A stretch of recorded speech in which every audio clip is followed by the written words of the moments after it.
to Australia, or you're going to win the Ashes in Australia, but you ain't going to make that final. I think I know what the answer is. Ashes every day.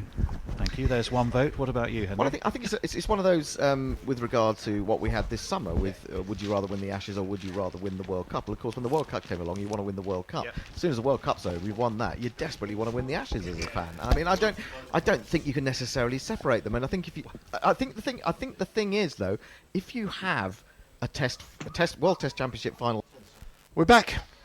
We are indeed, and from recorded me, you have live me. Like relatively blustering. live. Well, yeah, that's always true, isn't it? Welcome back to Guerrilla Cricket, where South Africa have gone into the 90s. They've lost 2 wickets. They have 8 wickets to survive 5 sessions, would you believe? And if they do that, then we're going to be very, very upset here at GC I was Towers. saying earlier, I think we'll be more upset if it goes into 20 minutes of tomorrow. Well, that's what I fear Yeah. more than anything. Of course, you'll be here bright and early, won't you, in those circumstances, Fred? 9 a.m. I am Gorilla Hendo. Alongside me is not Fred Titmus. And Hello. on my left, on the tweets, doing his worst, is Tony Bish. Hello again. And opening the bowling after lunch is this man. I got up in Stokes, and he called me a oh, if I'd only seen. He's going to be coming in from the golf course end, bowling with 2 slips and a gully and a short square leg, mid-on, mid-off, extra cover, long leg. I suspect there's someone out square on the offside that I can't see at the moment, outside the off stump, left alone by Rassie van der Dusen, who starts as he means to go on.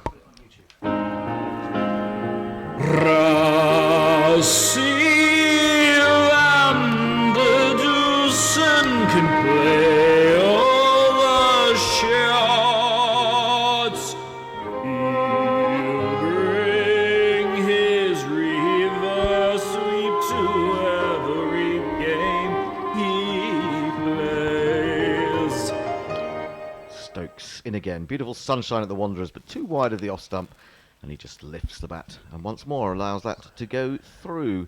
So what's the point of discussion today? Any Well, you may have missed that South Africa have been fined, each of the players have been fined 60% of their match fee for being 3 overs short of their over rates. Is that true?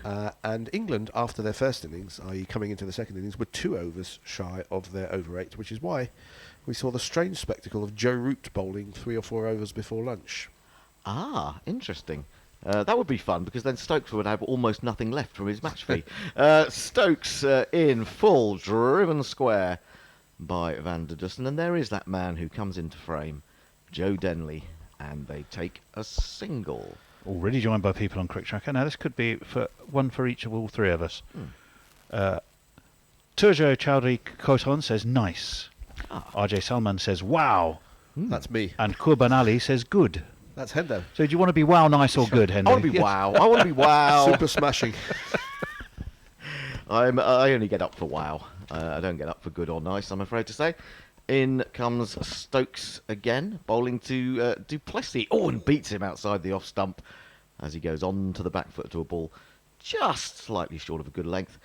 And through to Jos Buttler it goes. Talking of Jos Buttler, I don't know if you've been chatting about him this morning. He has been mentioned. Well, was there mention of Paul Collingwood's quotes No, I last haven't night? seen any quotes. He was quite defensive of him, wasn't he? Yes, indeed he was. He Very said strongly. he'll win games for us. Well, he better start and hurry up winning games for England in Test cricket because I haven't seen much He of it. damn near lost us a World Cup final. Well, there you go. White ball is a whole different matter. This is a straighter delivery from Stokes and it's defended. Holding the pose, du Plessis there as he shows the full face up to mid-on. And Andrew Cricketer Simmons says, hi. Andrew Simmons. Andrew Cricketer Simmons, not the Andrew Simmons. Not the Andrew... Oh, I suppose So we've that's had nice, Simons, wow, isn't it? good and high. Did Hi. Collingwood specify whether he's going to win us a game with his bat or with his gloves? Or in some other fashion that we Well, haven't... yeah, what would he do? By, I don't know, just maybe crawling, he can bowl a bit of leg spin? crawling under the covers and destroying a pitch or something like that when we're in desperate need.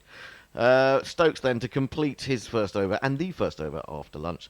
And it's a length ball which du Plessis leans forward and defends to extra cover. Any tweets?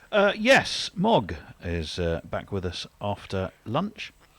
So the test scene, a big three doing whatever they want.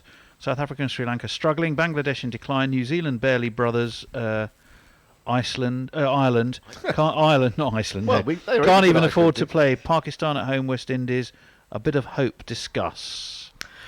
No. There is no hope. No. But it doesn't matter because the world's coming to an end, don't you know? I know. So, it's not even worth thinking about the 2042 Ashes because we'll be well under. We'll be playing them twice a underwater year by then. Yeah, but we'll be well underwater. 91 for 2 is the score. Van der Dussen goes down on his haunches and grimaces behind his grill, has a little look around. He's a tall man. He's quite tall, isn't he? Taller He's than got you, a head taller than me. Elgar, who he was standing next to earlier. And it's Wood starting a fifth over. Bowls, and he tries to drive, closes the face horribly and drags it all the way up to mid-on. And Wood is down on the first delivery. He did collapse in his follow-through, as he's prone to do.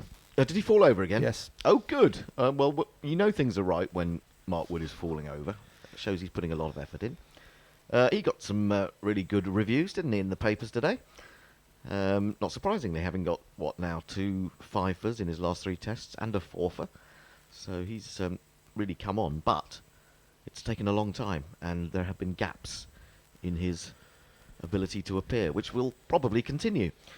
But if you can get him ready for, Brisbane, Perth in 2021, that'll do me. As long as he bowls like this, of course. Well, I mean, I don't think it's a problem. They can take more people on tour. It's only convention that says they take sort of 16 on a tour, So if they had, in a world where Archer and Wood could only play 2 tests each in a 4-test series, then you take them both along and take somebody else. We can lose 5 of the back staff. That'll pay for it. Well, that's true. The other thing, of course, is that you take him to Australia, you stick him at a ranch somewhere, he can just do a bit of horse whispering for a while we play a couple of tests. Imaginary and then ranch with imaginary he's, horses. No, real ones, I think. And then, you pull him out just when you need him, really. You say, come on, you lasso him, haul him to the MCG or wherever. Well, this is and interesting. get him South to bowl. Africa, having been fined, are now wasting time to try and lose England as much of their match fee as possible. This is tit-for-tat stuff going on. Do you know sometimes with these things like fines, not just in cricket but in general, I wonder where does the money actually go? Yeah, I believe it goes to charity. It should come to us, really. It should do, yes. Talking of charities and us, I hear that a man who said he might bring his wine onto guerrilla cricket at some point is batting for the other side today. As we look at Who's that? DIG. David? Now that is an absolute beauty for Wood. You may be able to change your bat, Mr. Van der Dussen, but you won't be able to hit the ball if he bowls deliveries like that. He goes down the wicket and has a little Who's DIG? prod. D.I. Gower. David Ivan Oh. Gower. That's a beauty. That was dead straight and nibbled off the seam and left him Jaffa. absolutely for dead, really. But unfortunately for Wood, didn't get an edge on it. Maybe Wood's finally getting those wickets that he's deserved. Think sometimes he's bowled really well and it hasn't been reflected in his figures. 2 slips in the gully, he's in again. Bowls to Van der Dussen, who was up on his toes expecting that one to rise from just back of a length, and it didn't really. He ended up in a rather cramped manner, forcing it away to mid-wicket, and there is no run. Doesn't look comfortable, does he, Van der Dussen? He's been relatively quick, hasn't he? 40 off, is that 51 balls Well, most today? of those were off route. Oh, right, sorry. After his 28 in the last over the last Test match, his first one here went for about 15. So he's looking to break world records for consecutive runs off 3 or 4 overs. Oh, yes, of course, he got absolutely hammered by Maharaj, didn't 28, wasn't it? he? Yeah, that was amazing and quite fun. Just a week ago today, Wood in, bowls full and driven back at him by Van der Dussen. Half stopped and rather gallantly picked up by the non-striker for the bowler, so he doesn't have to bend his back anymore. At the end of this over, we've been posed 2 quite interesting questions from different listeners on Crick Tracker, so I will get to those. What, are they expecting us to use our brains in some way? I think it's optional. Well, I'm struggling a bit with that. Wood then turns at the top of his 17-pace run, I think it is now, and goes wide on the crease, bowls driven, but straight to extra cover where Sibley does the fielding. and there is no run. 91 for 2. Van der Dussen 40. Duplessis yet to score. One more ball yet, I think. There is still one. I was more ball. holding on for those. I can say a couple of hellos, says Akash Singh. Hi, says Jawad Afghan. And Garish Rocket says hi. And Tasif Khan says residence, which I'm not quite sure what that means, but hello anyway. No, I'm sorry, we don't sell passports. So Syed Fawad Alam, sorry, I beg your pardon, Fawad Alam says, hi guys. Wood bowls the final ball of the over, which is a foolish length and fiddled out into the offside once more to Sibley, and that indeed is the end of the over. And now we are going to be posed some... Well, the first one is from Syed Fawad questions. Alam, who says, your favourite test batsman of this era? This era being our lifetime, or this era being players playing today, I guess? Of this era, it's pretty close to being already Ollie Pope. Joe Denley? Yeah, well, No, that's that. I mean, probably you've always not. been a big fan of Joe's. The Denners. I would say 2 years ago, my favourite batsman to watch was Brute, but he just seems scratchier these days. Not quite as fluent as he used to be. I'm going to go for James Vince. I might say Kane Williamson, just because of his ability to be sort of that man for all seasons. And if I was to come closer to home, if we're talking about this era, I might say the man who's actually bowling, just because again he can up his tempo or down his tempo, and there's always excitement there. Yeah, I think that's probably true. Ben Stokes has to be up there. This is short of a length and rises into the glove of Duplessis. He seems to have taken an awful lot of knocks, both physical and metaphorical in this series. Well, that would bring me on to the next question, which I will... bottom hand. Yeah. Thumb of the bottom hand. Very nasty indeed. Sorry, go on, Tony. I'm just wondering if we have time. It's a long-ish question, so I'll just wait until after the next ball. Well, we were being a bit England-centric there. Obviously, you went with Kane I'm Williamson. trying to avoid that. Yeah, I'm trying to think outside England. Stokes in again, 2 slips to gully, short square leg, 2 wide of the off stump this time and left alone. Kohli, always stylish and always good to watch. The second question is from Wajid Ali Khan, who says, hello commentators. Hope to find you all in the best of health. That's extremely kind of you, and I hope we are. Unfortunately, you don't. rare when that's the Could you case. please tell us why South African performance in this series is going down, as it's a home ground for them? They're not very good. Well, yeah, I mean, they've got a lot of new players have come into the team. They have lost confidence. I mean, I suppose the strange thing, as Stokes comes into Duplessis, who gets in behind this, again playing more or less with just the top hand, snatching that maybe sore thumb away from the handle. He didn't really see it coming after the first test and the way that they played in the first test, but we do know that England often start test series quite poorly. I think it was just getting that win, England getting that win, which took away from a team that had suddenly got some confidence after a really difficult period, losing to Sri Lanka and India in quite heavy fashion. Stokes in again to Duplessis, and Duplessis takes that one, well, off an inside edge into the thigh, perhaps, or the waist, or somewhere even more personal. I think the way he was adjusting, Yes. it was the latter of those options. I think it sort of disturbed the box. Let me put it that way, in some way or other. Oh yes, it came off a big, thick inside edge into the inner thigh of the front leg. Yeah, I mean they came in without great expectations. You know, they had to change their whole coaching team, and the CEO was sent away for a little while. This is driven at by Duplessis, and it came off a thick outside edge and all the way along the ground to the man at first slip. Some changing of the guard as well, to a certain extent. I mean, when you lose someone of Hashim Amla's run-making ability, it's interesting when they have brought players in. We've commented more than once that they're kind of in their 30s, so they've got a lot of experience, but where have they been when they were sort of 22, 23, which is more typically the age you make your test debut, isn't it? Yeah, and we've talked about the number of players that are now plying their trade in England on a Colpack. So they've lost a lot of good players, the likes of Simon Harmer, who's playing for Essex. This is defended back to the bowler. Simon Harmer, Who are the other people I'm thinking of had in Abbott. my brain? Abbott is another big miss for them, taking an absolute ton of wickets. in England. Olivier. Olivier, who, selected. well, Yes. and just after he was finding his feet in the South African Yeah, side, well, Olivier, he took the last series against England. He took about 17, 18 wickets, didn't he? Both in Cape Town and in Joburg. Yeah, definitely. Wadid Ali Khan, who not only did he say hello and asking us after our health, has taken the trouble to say thank you so much for our response. Ah, well, we always like to talk to our audience. That's the main thing about guerrilla cricket. We like to talk down to our audience. You do. Well, some of us do. Wood starts new over. Foolish delivery, driven straight to Sibley. And again, Van der Dussen looking at the bottom of his bat. He's already ruined one. He's obviously not timing it very well at the moment. He may be going through several of those today. But, He would hope. yes, well, I suppose that's true, yes. The more he goes through, the longer he's out there. He's on 40. Du Plessis yet to score from 14 deliveries. And Wood is coming in to bowl his 6th over. I think we just had the 1 run since lunch, haven't we? Not much to write home about. Anyway, Van der Dussen waits for him again. And this time he times the ball beautifully. It's right up there in the slot. And a checked drive straight down the ground brings him 4 runs. It's Nissan She. It's Nissan She.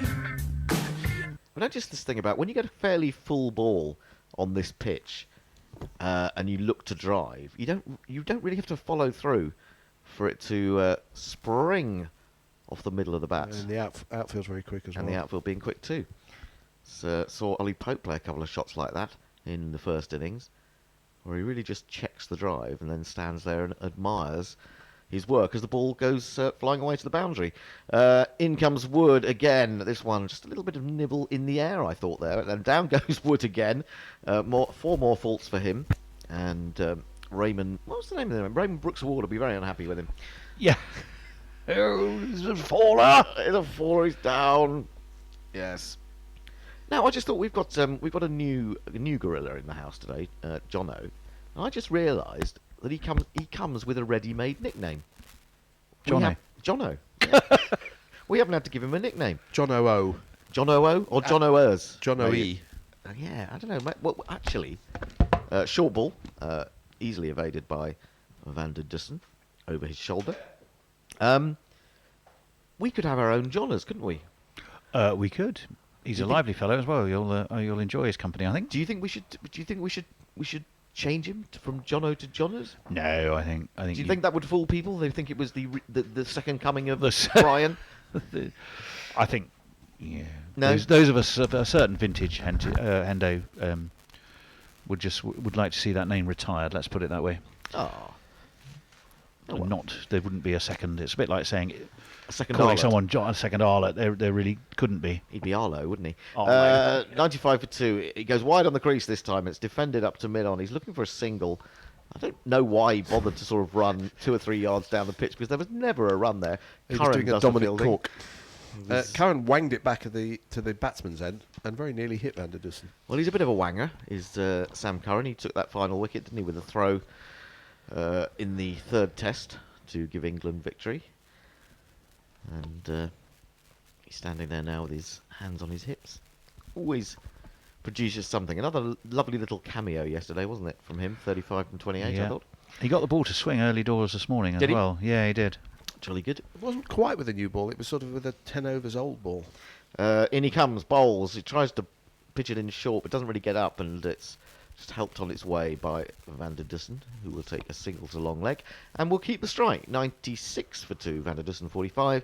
Du Plessis yet to score. Mog wanted to know who was whistling the A-Team theme song in the background. I was. That was. Because I thought it was us 3 coming in, so that's absolutely the A-team. Oh, I'm with you. Yeah. That was the not Well, shy. actually, Bear was supposed to be instead of you. Sorry, Tony. Indeed, the bear cried off. I've been sent on as the Gary Pratt of this commentary team. You're the Johnny Bear stuff. Yeah, I think you've probably got the athleticism of a Gary Pratt. Arthur Patricia, hello to you. Says for the last 2 sessions, we reckon South Africa will save this. Well, they're doing all right at the moment. Takashi Hara says the world will be completely underwater by the year 2000. 2003 despair. 2003. That's come and gone, isn't it? Yeah. Did yeah. you say is So that what hard you to keep said? track I said of all these years. 2042. Oh. That was my estimate. Sort of GPL for the end of the world. Onto the back foot goes Well, how will you get paid? Van der Dussen and plays that really well from Stokes. The thing about Stokes is, even when he bowls short and quick and hits the deck hard, his That should be the GAL, yeah, Global Armageddon League. his action is still so smooth. He has a lovely action. You don't really think that he's bowling at 85, 86, 87 or more, but he frequently is doing so. So maybe he doesn't take too much out of his body with the way that he bowls. Here he comes again. Lovely smooth run up and a short one, which cramps Van der Dussen as he tried to play a little pull shot from waist height, really, and beats him. Similar to the ball that he got Elgar with, actually. It was a well-directed bouncer. Elgar played too early and just lobbed it back to the bowler. It was a very strange Yeah, caught that ball. did sound strange. I heard the report of it in the car as I was coming over, and yes, that did sound odd. Abdul Hadi is with us. Says hello, sir. Well, hello to you. Target. Nominal, I think they say. The nominal target is 466. It might not be nominal. In comes Stokes, bowls. Onto the back foot goes Van der Dussen. And tickles this away into the onside for a single. We were talking quite a lot, Hendo, when you before you'd arrived, about South Africa scoring 450 for 7 in 2013. Oh, chasing No, that Indian. Chasing only 458, but only missed it by 8. Well, they pulled out of the They chase, did, didn't they? they Right did. at the end, yeah. They had who a was day and a bizarre? half to That score was that. bizarre. But they did have some pretty decent players then, didn't they? They had the likes of de Villiers, I think, and Amler playing Well, in that game. that takes us back to the question we were asked Faf earlier and de by Villiers put on a big Wajid Ali Khan, doesn't it? double 100 partnership, I seem to recall. Oh, well, I think she's got an edge there as Stokes comes through. It looked very odd to me because They're du reviewing Plessis this, yeah. tried to snatch his bat out of the way, and it looked nowhere near the bat to me, unless it just flicked the glove. But Root is absolutely certain, and he has gone up for the review. Better out than in. Joel Wilson gave it not out. Better in than out. Ah, better out than in. Better in than out. In, out, shake it all about. Let's have another look at this then. He starts to play it. No, he's got the underside of his... Might have hit his elbow, yeah.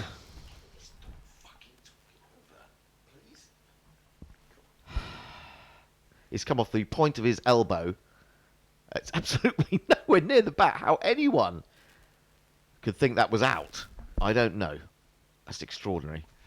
Potentially, you might have thought glove, Well, because his sort of elbow and wrist were sort of aligned, weren't they? well, I think Joe Root had just seen that on the big screen and then realised the error of his ways. So, yeah, it was clearly not out. It didn't look out, well, to the naked eye. I couldn't understand what they were going up for at all. Anyway, du Plessis survives. He's still yet to score. Relief for him, although he would have known that it just grazed his elbow. Stokes is in again, bowls short, and he has to sway out of the way of this one. This is quite a mean and brutal and nasty little spell from Stokes. 97 for 2. England have the one review remaining after that failed one. And du Plessis must feel like he has the weight of the world on his shoulders. He's chatting to himself and then coming back to his guard and settling down, waiting for the next delivery from Stokes. And here he comes. Bowls straight, a fuller one, which is turned to the man running round from mid-on. And that is the end of a very good over. 7 overs from Stokes, 1 for 10, 97 for 2 is the score. Van der Dussen is 4 short of what will be a third 50, I think, in this series. Du Plessis, after 17 balls, and a little bit of roughing up, is yet to score. Superbus Staradub is with us on YouTube. Reckon it'll take Steve Smith. He says, Arthur Patricia says, Ray Large touring squads, famous exchange at the MCC when reinforcements were required for an Ashes tour. They've sent for Cowdrey and Mortimer. What? They've sent for 40 more? 40 more. Very good. Ross McD. It says, evening from Korea. Hello. For a tour where everything that could go wrong did go wrong, not a bad result, I think. I remember the Ashes 2012-13 in Australia. Now that was a disaster tour. Yeah, I think the thing when you're in Australia is the Australians, where they got you down, they keep you down, don't they? This South African team didn't have enough, I don't know, nastiness or experience, I think, to do that. Wood in, bowls to Van der Dussen, who adjusts well to a ball that moves, but perhaps not that quickly off the seam, and he, in some rather ungainly way, fiddles the ball up to mid-on. James Richardson has replied to a picture we sent of, interestingly enough, Faf du Plessis' box. And the question is, should I stop closing the face of my bat or reinforce my ball box? Yeah, well, yeah, but that would help, I suppose. With the ball, when the bat turns in your hands, it's not good, is it? You're always likely to edge it into somewhere painful. Wood close to the stumps this time, back of a length, left alone, through the keeper, no run. Yeah, I was talking about this. I was quite interested in that piece about Butler with Paul Collingwood last night, because it suggested to me that, you know, there isn't a chance for other players. It's like this whole myth that he's going to come good at some point could go on for hundreds of tests. And to me, he's not only because of his batting and the fact that that's been quite poor in this series, but his keeping's been so untidy. We did have an example of that earlier as well. Oh, did we? It did move quite dramatically on him. Wood in again, bowls into the legs of Van der Dussen, who steers this away through mid-wicket. Is there anyone out there? Ultimately, yes. It's Ollie Pope, who hurls the ball back as they come through for a third. He had to make a long sojourn around from deep backward square to deep cow, and that brings up the 100. And Van der Dussen is one short of his 50. Barbosona Asha Basak is question mark versus question mark. It's England versus South Africa, or the other way around. South Africa versus England, and it's hello to Niranjan Swain. He's messaging us, so hello to you. Hello indeed. Yeah, I think maybe also going back to that question of what's gone wrong with South Africa is that perhaps it was a kind of false dawn that first test. Maybe they were living on the excitement of having Graham Smith and Mark Boucher back into the setup, I suppose. This is turned by Van der Dussen, was it? Or du Plessis, rather, who takes a single. And he's off the mark. And I thought it was quiet. Apparently our crowd noise is off, which of course it is. Oh, Without Someone wishing to has be shut too the window. England-centric, England don't do themselves any favours by coming into tours without the requisite pre-tour practice or in-tour practice, and they often look very bad in the first tests and then get better. Yeah, well, that does seem to be the pattern, doesn't it? Wood in again, full ball, really threw it up there. Driven up to mid-off, they're coming through the single, have to hurry. Van der Dussen gets there, the throw from Broad was off target, and he has 50, a third test 50. So I suppose you could say he's been one of the minor successes of the South Africa summer. He's gone to 50, and it's 102 for 2. 50 runs, your 50 runs. Well done, well done, well done, well done. 50 runs, your 50 runs. The job is only just begun. 8 fours and a 6. Well, if you imagine that he batted 140 balls for 17, I think it was at Cape Town in the second innings. Not only can he score runs, but he can stick around. This is left alone by du Plessis outside the off stump. It's the end of Wood's over. He has figures of 7 overs, none for 22. He took a bit of a liking to Joe Root's experimental spell before lunch and probably hit 15 runs off him or more. Oh, did he?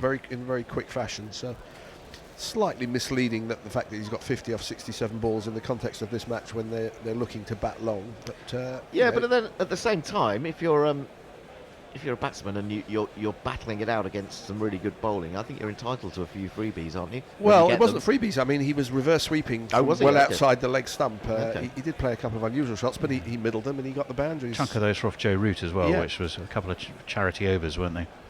You could say that. Anyway, Milan is the man who went first this morning. Caught Stokes, bowled Wokes for 22. Elgar caught and bowled Stokes, 24. So Stokes is always involved in some way. He's taken a catch and he's got the second wicket. and he's bowling a pretty testing spell at the moment. And he's going to start his 8th over. He's into Van der Dussen, who shapes to pull a short ball and then rather wisely drops his hands and watches it pass by. Probably lower than he thought it would.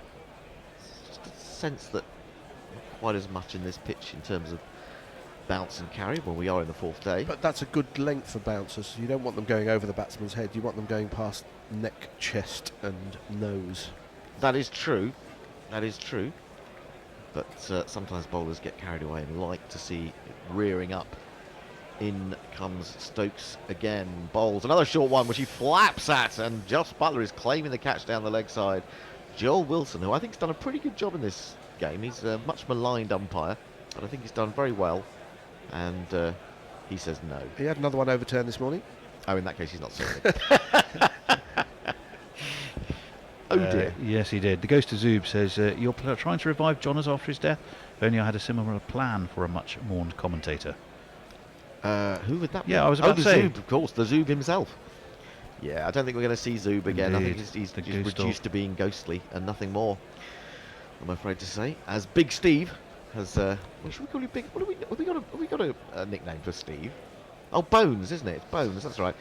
Bouncer again, ducked under easily enough by Van der Dussen. And it's been given as a wide by Joel Wilson. And the 2 for the over. See, that's just a waste. They're so keen to call wides for short balls nowadays that, as I say, you need to get them head height max. Otherwise, it's a large waste of effort from the bowler. Yep. Van der Dussen settles down, waits for the next delivery. Stokes will bowl. And he's in and he bowls. Oh, he has him in all sorts of trouble there. I think he's adjusted pretty well to a ball that has done a little bit there. Certainly played it in very awkward fashion, but safely enough. Just dropping it into the offside. Let's have a look at this again. It's a reasonably good length delivery. And his back pad has come round and he's played it very awkwardly. See Denley playing a bit like this quite often. And again, the bat turned in his hand. Wasn't in total control. But he gets away with it. And Stokes has it in his hand again. Runs up. Oh, bowls him a horrible full toss. A big full toss. Almost could have been a beamer for a moment. But played square. Didn't take full toll of it. Was probably just surprised by it, Van der Dussen. He gets a single to deep point. And moves on to 51. Brian DeShazo's on YouTube when is with you, I think, on Butler. He says, when it comes to Butler, the truth is, even if he comes through with the runs, his keeping is just too poor. Yeah. But it was the big call of Ed Smith when he came into the job. You know, I want Butler and he's going to play. At first he said as a batsman and then subsequently he took the gloves. But it's hard to say that he's justified that confidence. Well, initially when he came back, he did quite well, didn't he? And there was an interesting graph I saw last night as Stokes is in, bowls onto the back foot, goes to Plessy, covers up, pushes to mid-on, which showed that his average had now come back to the point that it was at when he was brought back into the team. It briefly rose, but now it's back where it was. So that would suggest that he perhaps needs a rest. He's only played, apart from test matches, he's played two 4-day games in 2 years. Yeah. How can you possibly improve your game and your technique when you're doing it in the biggest arena, really, and not having any chance to go away and get some runs, feel the bat on the ball? Stokes in, bowls, and turned away from quite high on the bat by du Plessis, past the man at short leg. He'll get 2 runs as little Sammy Curran comes round from long leg. And that is the end of the over. Stokes 1 for 14 from 8. It's 106 for 2. Van der Dussen has 51. Du Plessis has 3. And we welcome 3 new people. 2 new people. Who's coming in to do ball by ball? And it's going to be not Fred doing ball by ball. The best things in life are free. Just like Gorilla Commentary. We need money. That's what I want. /Gorilla Cricket. We need money. /Gorilla Cricket. I don't like the BBC. I prefer guerrilla commentary. I want money. $20 for the archive. That's what I want. Or just buy a t-shirt. Yes, we've had a two-person change. And we welcome our debutant coming in to play some jingles for you. That's Jono. Thank you very much. And finding his way with some difficulty into the social media chair, it's Tall Steve. I'm in. Good afternoon. Phew, well done, everybody.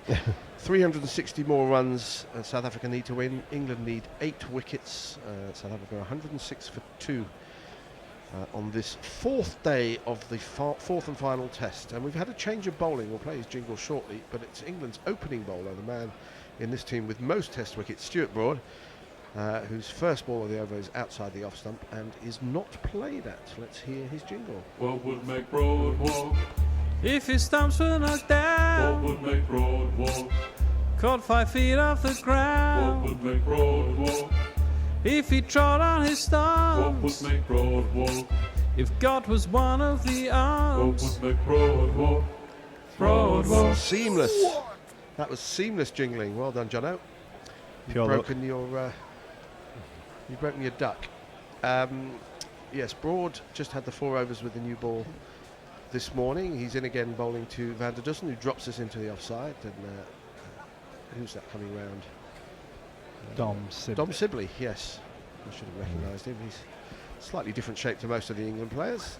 He doesn't prevent the single, so one more for Van der Dussen. He's up to 52, 107 for 2. Anything more from the Twitter sphere? Yeah, Martin Jones saying, we'd like to see ECB do away with overseas players. Let anyone play so long as salary caps met. However, non-English player salaries cost plus 23% to cap. Also, academy graduates discounted 25%. There's the He's got it all theory. worked out. Yeah, yes. It's all done and dusted. Broad in again, bowls and doesn't get up very high. Duplessis just jabs a defensive shot back to the bowler. Martin Holmes saying, your crowd noises are still off, guys. So, That was a while It's a back. technical I think one. It's been sorted. good Martin Jones would mean guys like Abbott still good for county game, but also still SA eligible. Well, to gain a Colpack contract, you have to renounce your test playing. I mean, you can reverse that, but they have to say that they're no longer eligible at that moment for playing international cricket. As Broad comes in and bowls a full ball, which is turned into the leg side by Duplessis. It goes through the man at short mid-wicket, but is tidied up by mid-on. No run. There's a few referring back to the referral. Takashi Hari. Tim Payne would have been proud of that review. And John Batham comments, whose idea was that review? Exclamation mark. A horrific call. Should we just blame it Typical on of Butler? England's casual approach today. Blame Well, Butler. John has his narrative and he's sticking to it. And Mogg says Root's been taking classes at the Watto School of Review. Well, they knew it hit something, but it was a long way from the bat. As possibly a slower ball from Broad, or maybe that's just the pacey bowls nowadays. It was full outside the off stump. No, it was 82 miles an hour, according to the speed gun, but it's defended by Duplessis, who's 3 not out of 24 deliveries. It looks like he's setting himself to bat all day, at least all day, and possibly all day tomorrow as well, which I suppose is what you ought to do in these circumstances. If they bat time, they will win this game. And on Facebook, Superbus says, who's the 4th best keeper in England? Because he'll need to get ready. As again, a jabbing defensive shot from Faf. It doesn't get up very high. And that is the end of the over, 107 for 2. Who's the 4th best keeper? Well, I think there's pretty general agreement that Folkes is the best keeper. And I'm not sure that Butler and Bairstow come into the top 5 equation anywhere, do they? Dildit making a comment. Someone should tell Faf you score in the runs column, not the balls faced column. Well, he has played some memorable and huge rear guards for South Africa over the years. There was a day where him and AB, wasn't it? AB batted all day for virtually no runs. And Josh Holland asked, question for the stats. Does Stokes' Corton Bowl count as an outfield catch? Yes. He's already taken more catches than Butler this series.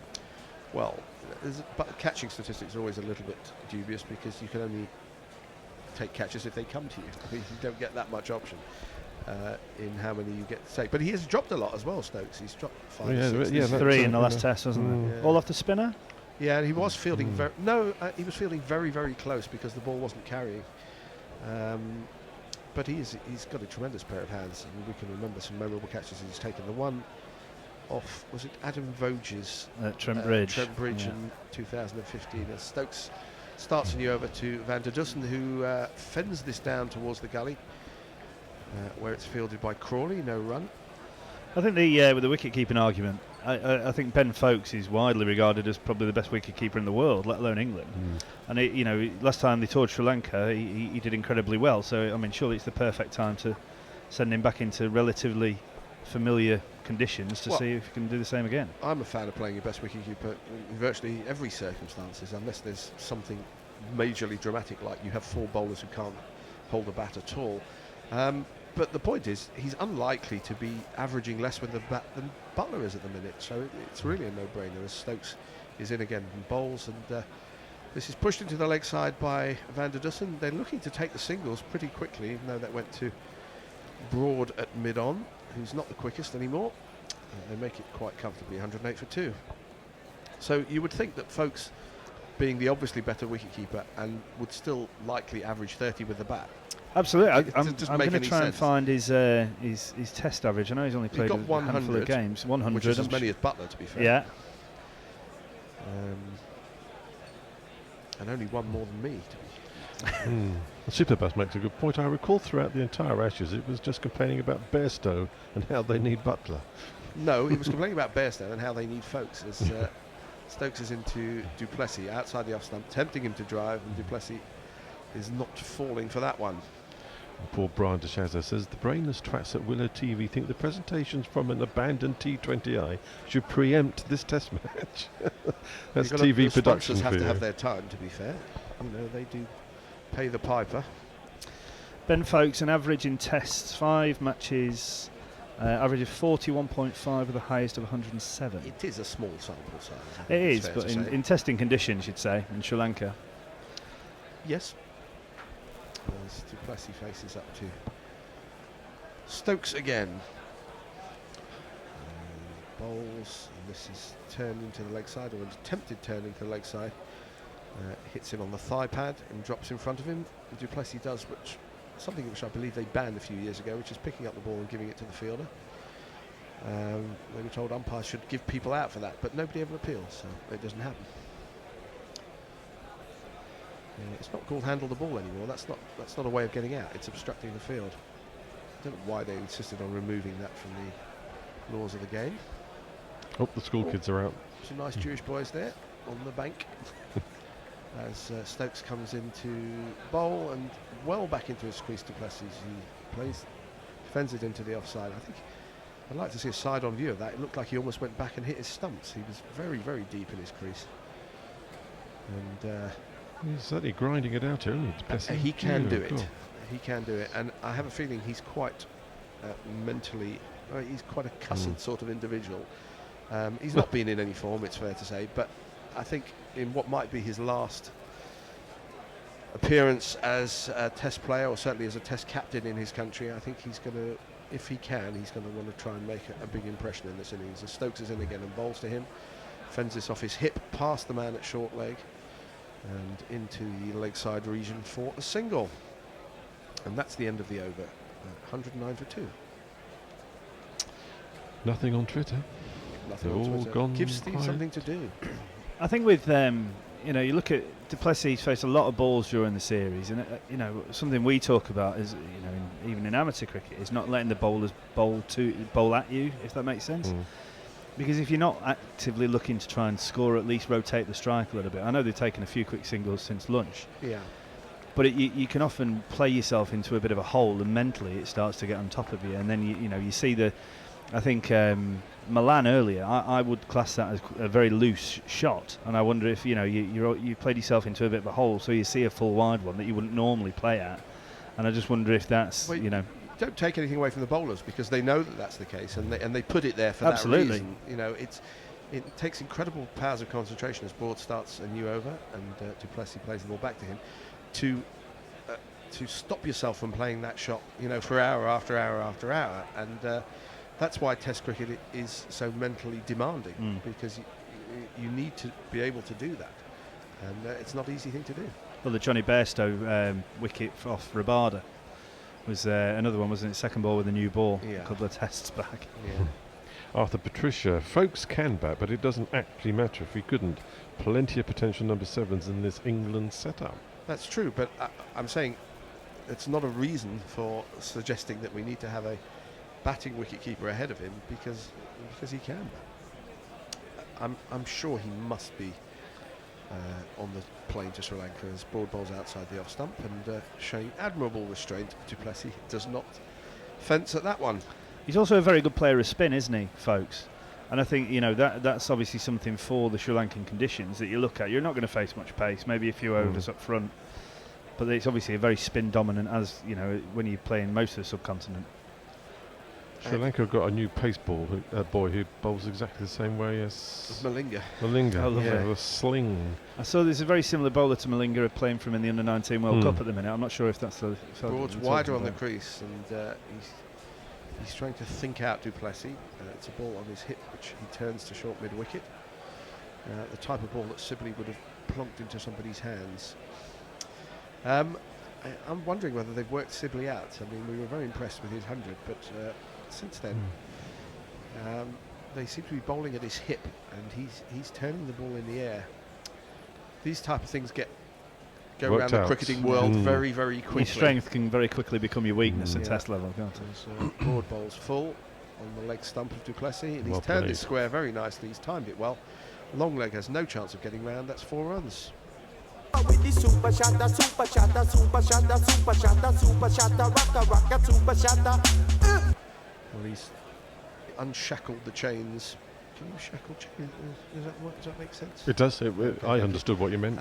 For one delivery, it was a leg stump half volley, to be fair. Might be a mixed metaphor, but it works for me. I think you could be shackled by chains, but I don't think you unshackle the chains. Anyway, broad in again. That keeps low and may have come back slightly from outside the off stump. It wasn't close enough to trouble the timbers, but Du Plessis has a good look at that and thinking, Certainly jagged back a bit there. isn't it? yeah, and it kept at about half stump height and bounced before it got through to Butler. I think as an England fan, that's got to give you massive confidence in the fact that we're going to win this test. I mean, the time left in the test would suggest we should win it anyway, but you know, with a pitch that's now beginning to become up and down at times, It's tough to bat on it. Yeah, Did that hit a absolutely. crack? Yes, you can did. see it. You can see it, did. really. It hit a crack and kept low. Then that was looking for the same spot again. This time Du Plessis does play a ball of a similar line because he's worried about it, but he plays it to mid on, no run, the end of the over, 113 for 2, Van der Dussen 53 and Du Plessis 8. Anything from our wonderful viewers? Brian Deshays, if you need something to do, please compile your Dream 11 for chasing down 466. Current or historical players, and please include bowlers all-rounders to make it fair. So we want the best batsman against the best bowling attack. That's not good. That's yeah. Well, put it this way: if they're 200 for 4 this time tomorrow, we might be wondering about. We might have time to waste Yes. on that kind of thing. But at the moment, this game is still keeping us interested. Yes, it's reasonably well poised, actually. Did, isn't it? I did like hit it. the crack. That ball from Broad, which kept low, and it's a little bit too wide to really cause the batsman huge difficulties. But if you can angle it a little bit and push that back towards the off stump, it could be a difficulty. Anyway, Van der Dussen is back on strike. I'm assuming Stokes is still bowling. He's in one of his marathon spots. Oh no, it's not. He's been his rhymer like is on. And it's this chap. He's on Instagram, and he's a Twitter fan. On the Ashes tour, not Ben Stokes, but he'll have to do. Well, he's in and he bowls a full ball outside the off stump, which is sweetly timed by Van der Dussen. He got a good stride forward and has hit it through the extra cover gap for one of these.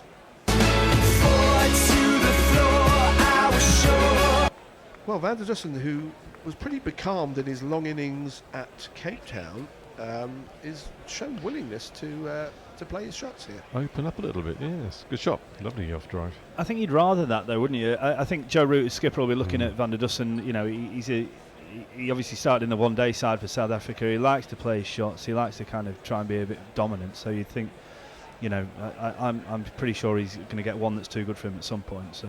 Well, I mean, he played a spectacular knock at Cape Town, really, when they were trying to save the game on the last day. And it was only, not a freak dismissal, but they just put in Anderson at leg slip to Stuart Broad, and the first ball he turned it off his hip straight into his hands. I mean, it was an extraordinary piece of field setting by either the bowler or the captain, or both of them. Broad Wokes is struggling with the ball again. This is not going to help England's run rate. No, it is Broad. But Dillert's come up with an idea. Dusson 100, Faf 50, Quentin 50, Bavuma 50, and some bits and pieces from the rest. It may get close. It may. Stick listening to us. And Arthur Patricia going to happen. Clarifies the point on shackles. You're shackled by shackles, you're bound by chains. Always have a safe word, etc. I bow to your greater knowledge. Yes, Wokes bowls, and that is, it snorted off a length. Van der Dussen jagged his head back, ended up on the ground.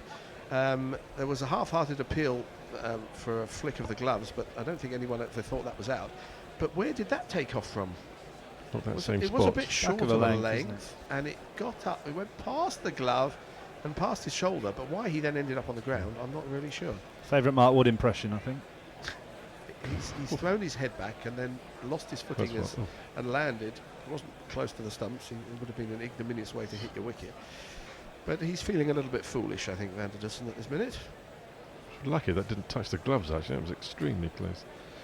Wokes in again, full of ball, and it's driven back to the bowler, who tries to flick it towards the stumps to catch du Plessis out of his ground. He missed anyway, and he wasn't out of his ground, so much ado about nothing. And Wokes, in this attack, I think it might be easy for the batsmen to sort of underestimate him. You know, they're worried about Stokes, and they know that Curran can swing the ball, and Wood obviously with his great pace. But Wokes can be a tricky customer. Got the first wicket of this innings. A good ball. He had Milan driving, and I was a little bit surprised. I thought he had a chance of taking the new ball, but they stuck with Curran as Wokes comes in and bowls again, and that angling into Van der Dussen, he plays it into the leg side, takes a single to Broad at mid-on. Just a lovely bowler to watch, isn't he? I think he's got such a lovely action, Chris Woke. Yeah, he's reliable. His batting seems to have taken a little dip. He's been coming in below Curran in this Test match. Considering this time last year, I was suggesting he could be an emergency opener or number 3 for England. I think that's a bit of a fall from grace that he's batting at number 9. But he's a cricketer that you can underestimate, and I think the batsman would be wise not to do so. Not Fred, I'm deeming you our expert on Nothing at all. slow over rates. Oh dear. After this ball. As Christopher R. Wokes comes in and bowls a short ball, and du Plessis ducks underneath it and maintains his feet, and probably has a look down the crease to his partner and say, that's how you do it. Mumat asks, am I right in thinking teams can get DOC Championship points for slow over I rates? believe that is the case as well. But I don't know the exact details. I did hear on the way in that all the South African players have been docked 60% of their match fee. I haven't seen it written anywhere. So I don't know the exact details of it. And I know that England were similarly behind the clock as Wokes bowls again. A very straight ball that's hit him on the thumb, du Plessis. He was playing with low hands. It didn't seem to get up that high. But that's caught him on the hand, and he dropped the bat immediately. He's pulled the gloves off. He's taken his helmet off. He's wasted a bit of time. Oh, with the headband's come off as well. Next is going to be the box and the bit of tubey grip on his left arm. But he's going to have some treatment and probably some cold spray on that, because it looks like he's hurt himself. Indeed. J-Mac says, why is your new novice bearded gentleman so cocksure that England have already won? Not confident that they've already won. I just think, looking at the pitch, the attack, the way that the South African side have gone about some of the innings that they've played so far in this series, that I'd say I'm confident of an England victory. Yeah, but as I was saying earlier, that at Cape Town they actually had a very, very successful. Well, it wasn't a successful rearguard because they lost, but they took the game to within 8 overs of the finish. When it was expected that England were going to roll them over on the last day, they didn't. They made it very hard, and similarly, England a game that they were well behind in the first Test match, the Centurion batted much better than anybody expected in the second innings, and made South Africa work very hard. Yeah, so no doubt. I think I was lucky enough to be at Newlands a few weeks ago in the As was I. glorious heat. What an experience! It's the second time was. I've been. What an amazing place that is. It is amazing. Were you there for the whole game? Days 2, 3, and 4. I The missus there was 1, tired 3, on. 4 and 5. Oh yeah, we were too tired. The missus to go on day 5, but just the most beautiful place. It is astonishing. It's a great place. It is a great cricket ground as well. It's not a stadium, it's obviously a cricket ground. It's a real shame about the grass bank, but apparently they're going to reinstall it, the one where they're building the offices. Yeah, well, they had the one on the other side, and they had a small one sort of behind the arm. I'm not a great fan of grass banks because I don't think they're very comfortable places to watch cricket from. But there were there was plenty of choice. You could sit in the sun, out the sun. Absolutely. There's a lot of places to sit, and it's a wonderful place. It's an amazing town. It's a beautiful part. And it's very famous, very very popular with the English travelling fans. Obviously, the Barmy Army were there in force. I think just to go back to regards to saving the Test, I think it all comes down to application. And I think for my money, again it's a personal opinion. You look at de Kock, who I think is a class above in terms of the rest of their lineup, but again he's someone that likes to play his shot, so I think he's going to give up chances. I think Van der Dussen will give up chances. Bavuma can dig in, but again he's not played Test cricket for quite a long time. So my money's comfortably with England to win inside, certainly by lunch tomorrow. Well, and the 2 wickets that they've taken are 2 batsmen. Elgar, we know, who can dig in for long periods, likes nothing more than to bat time, and Milan has shown in his short Test career that he's got similar stickability. So with those 2 gone, I think England will be feeling reasonably confident. Well, that actually hit him on the forearm, just below the elbow. And as I say, he had a low hand, so I'm not saying you can blame yourself, but that is... Chris Paul has put out a little idea here. The Headingley Ashes result was a freak unlikely victory. Yes. Maybe in order to restore balance to the universe, England are due a freak unlikely defeat. Van der Dussen and de Kock tag team up to do a Stokes. Well, if anyone's listening in the green room, perhaps they can tell us the odds on this game from our betting partners Betway, as Broad starts a new over to Van der Dussen. It's outside the off stump. He does not play a shot because you were being accused, Jono, of being confident of an England victory. I think the odds would probably... Well, actually, I could look it up. I don't know why I'm asking. Just give us a sec. And Hayden Edwards is asking us to give a shout out to her friend whose birthday it is today. Happy birthday, birthday. Randy Happy G. birthday. Mary Jean. Randy G, apparently. Randy G. Yes. Wow. Right, well. And Andrew White says, hasn't actually happened yet, though, despite some very slow rates. Right, I believe so. I don't think anyone's been deducted anyway. This is a straight ball, which is turned into the leg side by Van der Dussen. He's playing round his pad. He takes the single. The odds are not quite what I would have expected. South Africa are 8-1. Ooh. And England sort of 7-1 on the draw, 80-1. So, I would have made South Africa a little bit higher price than that. Yeah, I would have said they were absolutely, 15 plus to win this Yeah. game. But which really means I ought to lay them. But hey, they're just interesting. 119 for 2. The target is 466. Broad bowling to Faf du Plessis. It's on his legs. He's turned this round the corner. Butler. I think it must have been off the pad. He's going pretty slowly. Are they going to take a leg by here? We don't know because they don't show us the umpires anymore. We don't know because they're not showing us the batsmen. And back to... Yes, I believe they did take a leg by. And back to slow over rates. Brian just shows us suggesting 2 WTC points deducted for each over hours short. Right, so are South Africa going to lose points as well as match fees for that one jumps again by Broad, or again Van der Dussen's playing with low hands and it's hit him on the glove and it goes out on the offside, nowhere near the slips or gullies, or well short of them. And really 9-1? Yeah, exactly. Really? I was talking to Nicole about this over the lunch break. Apparently the theory is that once it goes beyond your 100% match fee, which I believe is 5 overs behind, then it goes to points, although that is yet to be 100% confirmed. But I don't think you can lose all your match fee, as this is a ball on off stump again, maybe kept slightly low, which is defended 2 mid-on. Well, Fernandez had a good go at it. Yeah, he has, yeah. What's he up to? 75% off. Well, yeah, and Stokes has lost 15% as well, Yeah. so he may be in. And another 40% potentially. Well, under this thing. Under this. yeah. I'm wondering scheme. whether the England team discussed this during the lunch interval and whether they said, sod this, we're going to go all out for a win, and that means bowling our fastest bowlers. Or they said, actually, no, the money's very important to us. Let's bring Root and Denley on. This Broad comes in and bowls, and an inside edge into his pad by Van der Dussen. Maybe when they get 7 wickets down, we might see a spell of Denley bowling. Possibly, or yeah. Stokes bowling off breaks from one pace or something. The end of the over, 120 for 2. And with the ball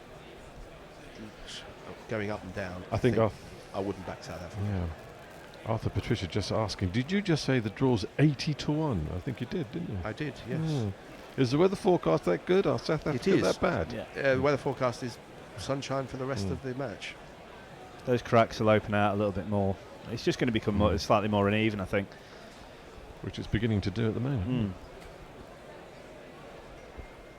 There was some debate from our South African arm, Guerrilla Cricket South Africa, about where to go as far as the South African squad is concerned. They're assuming that Faf is going to go, and they were talking about Quinton de Kock giving up the gloves and pushing him up the order. Wow. I don't think you want to put him higher than 4, because I'm not sure he's got the game for the top. He's a 3. shot maker, isn't he? You know, he's a. It may be too difficult to bat at 4 and keep wicket, because you have to pad up pretty much the first ball of the next innings. Woke starts a new over. That one rises outside the off stump, and du Plessis lifts his bat high and takes above his head. Andy Ward has dug out a slightly interesting piece of information. Chat about football or cricket in the workplace should be curtailed, a management body has warned. Anne Frank, head of the Chartered Management Institute, apparently so, with an E on the end, said sports chat can exclude women and lead to more laddish behaviour. Wow. Discuss. How about letting people talk about what the fuck they want to talk about? You mindless busybody. 120 for 2. Yeah, Andy continues, a lot of women in particular feel left out, she told the BBC's Today programme. As full ball on off stump, driven by du Plessis, takes a quickish single. Well, are you assuming that women don't like sport? I mean, there's a huge amount of opportunity for women to be involved in sport. I mean, look at Jules, who's part of the Andy cricket Shave is commentary. here regularly. Yeah, absolutely. Ebony and Isha are now very heavily involved in the Sky. Absolutely. Bits and pieces, ex-England internationals. It's a shameful comment. Andy, I'm sorry that you brought that to our attention. That's well, it's Anne Frank. Yeah, it's Anne Frank. We haven't heard from her for a while, so we're not going to go there. Van der Dussen's on 59 as Wokes comes in and bowls, and he's not getting forward, but he's taking a half step forward and defending this to mid-on. They are a little bit, they're playing as though they're unsure of the bounce, and that's half the battle won for the bowlers. Yeah, I think there's, again, as a batsman on a wicket like this, it's obviously deteriorating slightly. I wonder if there's, as batsmen, are they wondering, there's thinking there's probably one with my name on it at some point. Yeah, well, batting is very much a mental game, and it's not just the bowling, it's the pitch that's causing the difference. Full ball driven, sweetly driven and timed, but a good bit of fielding by Mark Wood, who's sprawling on the ground, but this time voluntarily as he stops that ball, prevents any run. We're going to have a changeover at the end of the over. 3-person change. Indeed, Tony nods at me. Tony's going to come in, Hendo's going to come in. 2 spells out, 3, Hendo. Blimey, it's been a long time since that happened. No, 1 spell, are you saying? Oh no, that's just 1 finger. And somebody else, so you're going to have. He's got a very long middle finger, isn't he? As Wokes, 2 balls left of the over, is in bowling to Van der Dussen. That jumps up. And is it caught it? No, he's dived forward at second slip of Stokes, and it bounced about a couple of feet in front of him. Where did it hit him? On the glove? No, chest shoulder. Well, I don't know, but that they didn't appeal anyway. This is looking tricky for the batsman now. It beat the bat and hit him in the box.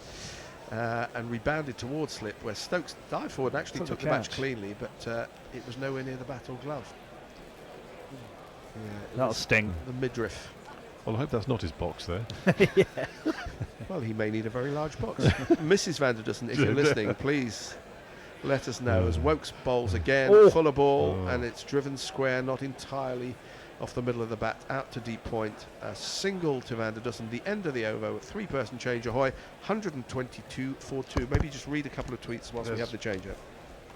I don't think I've got any. Flip.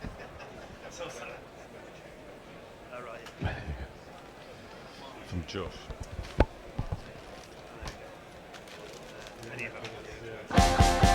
The best things in life are free. Just like Gorilla Commentary, we need money. To Patreon, that's what I want. .com/Gorilla Cricket. We need money. Patreon.com/Gorilla Cricket. I don't like the BBC.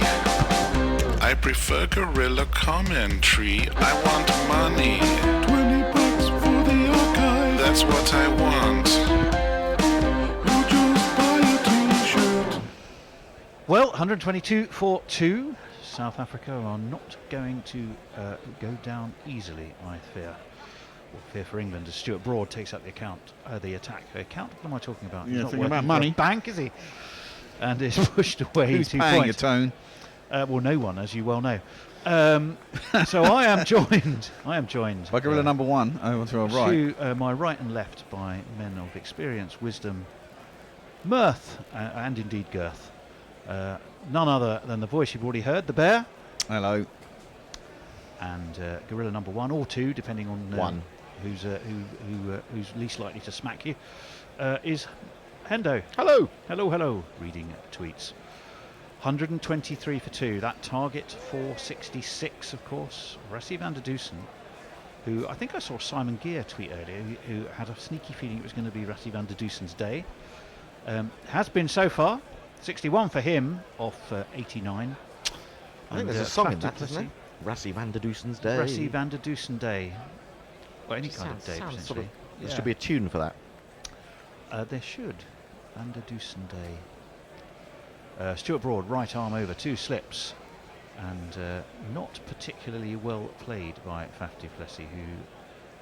Well, he sort of got squared up and jabbed the ball down and then wandered over and asked permission to pick it up on behalf of the fielders. Played it down to his toes, didn't he, Hendo? That seemed to be what happened there. Yeah, they're getting wrapped, aren't they? They're getting wrapped on those fingers. The ball is jumping up onto the handle of the bat, and both of them have taken wraps on the lower thumb. It has. The heavy roller has worn off, and the weather has... 2 slips in a gully. That one is much more solidly met by Faf du Plessis, and Dominic Sibley skips in from cover to ensure there is no run. None for 15 for Stuart Broad, so economical. Wokes also extremely economical today. In fact, a big flurry of those runs came when Joe Root, who I'm afraid rather seems to have convinced himself he is the next Jim Laker, bowled 2 overs of absolute drivel nonsense, frankly. Well, isn't that the thing? As soon as he starts thinking he's a proper bowler, he becomes worse. Everyone's saying to him, you're a better bowler than you think. I mean, the Broad's problem in. And du Plessis is forward. Sorry, Bear. Well, the problem is, I mean, it was fine. He was bowling around a wicket in the last game, and the pitch was spinning, and it was quite capricious surface, and it was good for bowling spin. But this morning he was bowling around the wicket, basically outside the leg stump on a pitch that really wasn't turning, and it was just coming into the hitting half of the players. It was a bit foolish, I think. Well, the other reason, of course, that he, to be fair, may have been bowling, apart from the fact he thinks he's the next Jim Laker, is that England needed to catch up on run rate, on over rate. So there may have been a more strategic reason. 2 slips, a gully. There is a man there at short mid-off. Stuart Broad fields off his own bowling from that and does a little juggle, not particularly successfully with his feet. I don't think Man United will be signing him anytime soon. Actually, if it's Man United, they could well be, but there we go. 123 for 2. And that ends that Stuart Broad over. I think his flat Jim Laker darts might work in Sri Lanka, however, on pitches that do turn and are pretty slow. Yeah. Could be. He'd become the new flat jack. Flat Jack The Simmons. new flat jack. Aye. You've got to be from the north to be a flat jack, haven't you? Oh, you have. Aye. Some tweets. Andy Ward has been talking about, I think they probably mentioned this already, but there's a story on the BBC this morning about firms being urged to crack down on office football chat. I mean, is there anything you're going to be allowed to do at work What anymore? the fuck? Piss off. Anyway, Josh Holland Why? says, People aren't doing their work. one of the quotes says that a lot of women in particular feel left out. Oh, Hang on, you can't have it both ways. exactly. This is nonsense. Yeah, This is it's political total correctness nonsense. gone mad. Josh Holland says to this, my friend's employer had to put in bandwidth monitoring during the Cricket World Cup, they employ a lot of Asian people.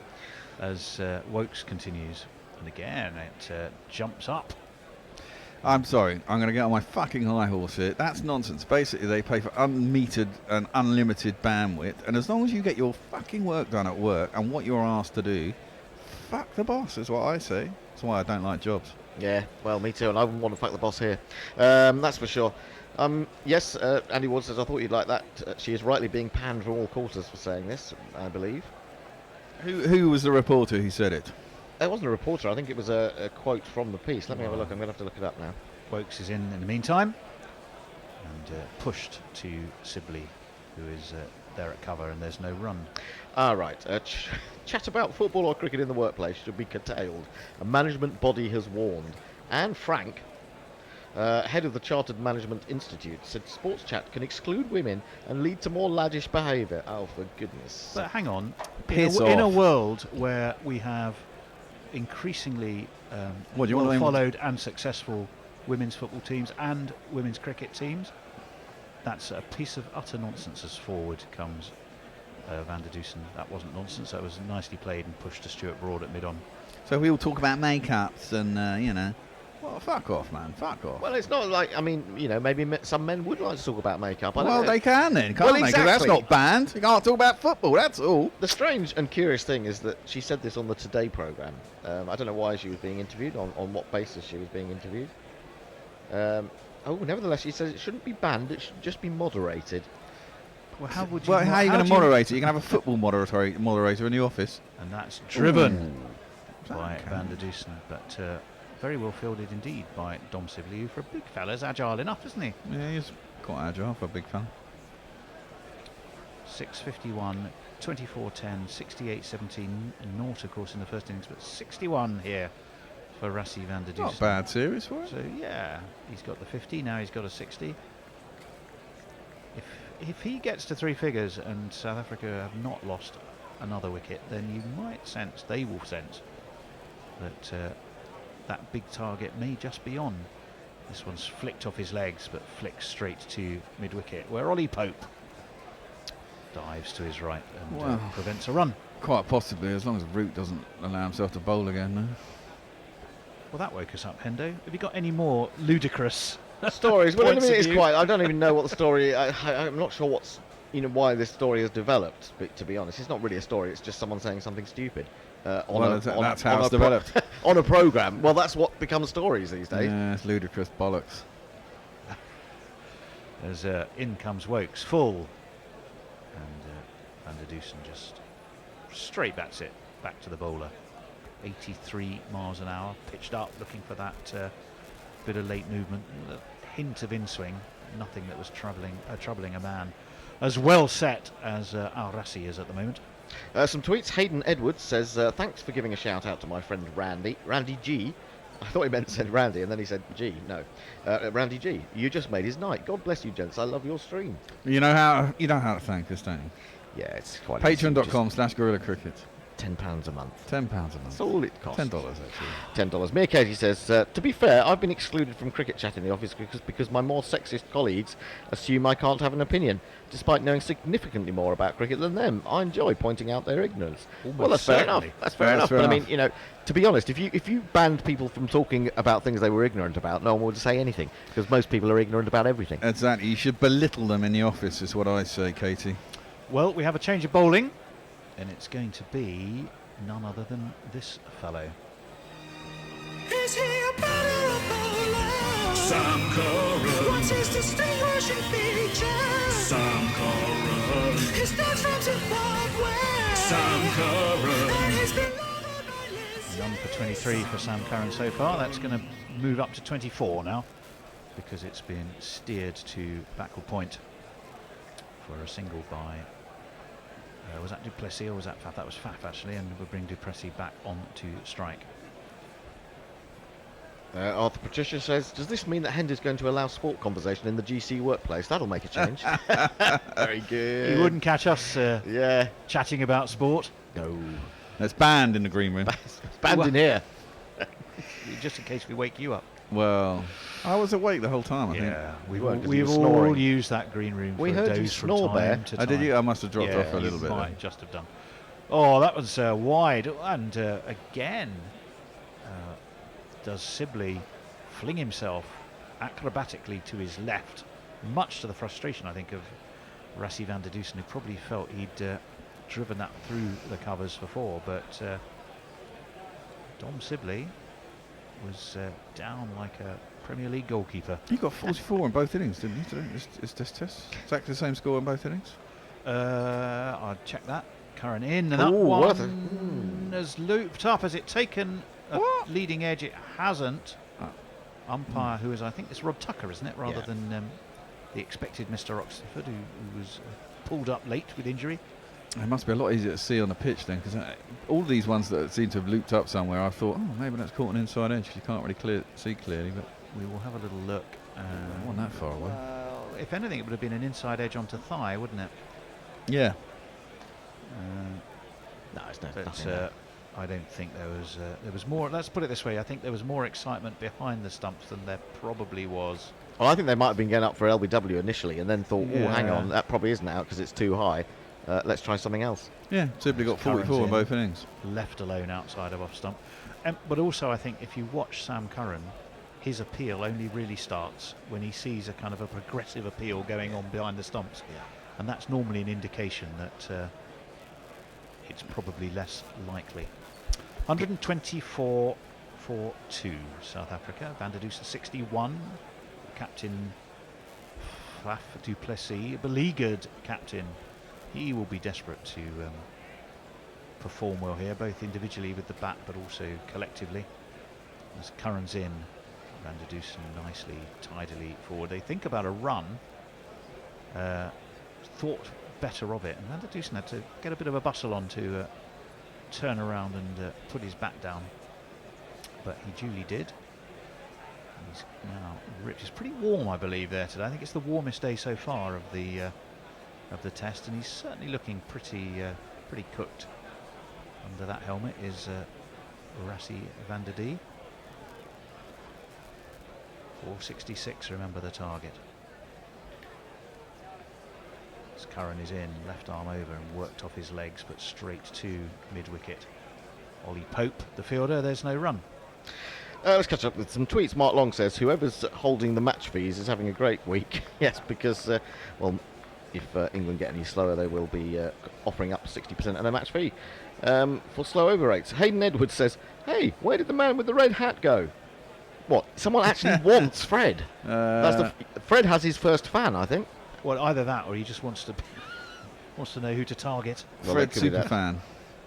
Yeah, well, I mean... Pay us 100 quid and I'll get him back on. Messi Jez has joined us, says, evening all, if only there was a ban on discussing the weather in English offices, productivity would double. Mind you, everyone would get wet on the way home, or not. Cricket Blitherman says, what the actual F? I will talk about football at sport at work if I damn well want to. Absolutely. I'd much rather talk about sport than some boring office meeting rubbish. And he says, just for emphasis, fuck off! Again. Or Love Island, or I'm a Celebrity, or anything else that people do. I Oh, mean, you God, might as yeah. well See, just if they have a talk on that, then, you know... Chris Wokes is going to continue. And, hurries Du Plessis up. Du Plessis is looked considerably less comfortable than Rassie, I think. In fact, this is making his 10 so far. This is what we say about office talk not being about sport. Come on. Fuck off! Just fuck off! Bloody thing's too slow. Andrew Ward says, as I said, if people talking about their stupid babies was equally curtailed, it would probably be worth it. Ooh. That's when it's quite, it raises the question of what inane things get talked about in offices, doesn't it? Well, absolutely. Or in green rooms. As this one, again, is nearly through Faf du Plessis. Now, I've noticed something about Faf, and I think it's happened enough times to almost be a habit. If he plays a shocker, or if he's late on a shot or doesn't quite time a shot right, he's very quick to go and want to pick the ball up. I've noticed him do that. Why is that then? Well, I just think it's a sort of nervous. It's almost a nervous thing, or maybe it's a restatement of his authority, rather than let the fielders do it. I'm the boss happened man. 3 times. Yeah. Then my ball, and you Or can have it back now. he may just be a very well-mannered chap. It's that as well, possibly. As Wokes is in, and that one gets some extra lift and bounce, but was outside the off stump of Duplessis and is through to Joss Butler. But he took it pretty high, well above his head. 83 miles an hour from Chris Wokes, so he's not up there in the galloping wood territory, but he's getting some decent bounce and lift from about 83 to 85 miles an hour or so. 124 for 2. Mind you, when your team's doing badly, that's the last thing you want to talk about, isn't it? Football. Well, it is for me at the moment, yeah. As Wokes is in and and beats the outside edge of a bit of a wristy flick. On the walk as well. That was On a the terrible walk, shot. And Duplessis is, well, if he's going to play himself into form, he's going to have a dose of luck. And that was just a horrible shot. His feet never went anywhere, and he was just flashing at ball. Good. Well, he was Yeah, overbalancing, wasn't he? Yeah, I mean, 2 foot outside his eye line. Hey, why is he so into pink? I don't know. Well, I I'm don't sure- know. I'm sure Why there's a can't he reason. be? Well, no, it's not very manly. Wokes is going to be, oh Lord. Wokes is going to be in again from the golf course end and flicked nicely this time, but down to long leg. So he'll only get himself a single. Bear, you're in a very much non-reconstructed man mode today. Is there a reason? Well, no, you know. Sometimes, like Fred, I like to invoke the eyrie of people. The you know. eyrie? Yeah. Is that where eagle? That's where an eagle lives. Oh no, it's an eyrie, isn't it? Van der Dusen is on 61. Duplessis with a combination of rather full shots and goodness knows what else has got himself to 11. Wokes is in and has Van der Dusen jumping this time, getting a lot of life from this pitch. Pushed away to mid-wicket, but no run. An end of that over. Genro, I think she's talking about this same item of conversation. Can you give this bit of dribble the attention it deserves, which is none? It's utterly meaningless quote referring to an even more meaningless recommendation. Well, without reading the whole story, and I can't do that really while I'm doing this, but it just seems an odd story, really. It's someone said something which everyone else disagrees with, seemingly. Cricket Blitherman says, what? Because women can't like sport? What in the actual ever-loving fuck is this complete tribe that's being dribbled by this business person? I probably know more about sport than most of my male co-workers. Well, you would not be an exception in my experience. Indeed. Good on you, Mere Katie, says John Daniel Evans. Give it to them, girl. Hayden Edwards, he wants the man in the red hat. Bring him back. Is this for commentary or public execution? Yeah, well, yeah. Can you explain what your strange crush on Fred is? Because you, in several years, you are the first. 125 for 2. Duplessis will be taking strike to the demon boy child who's coming around the wicket. And that one with a good, solid front foot forward plant and high elbowed defensive shot from Duplessis.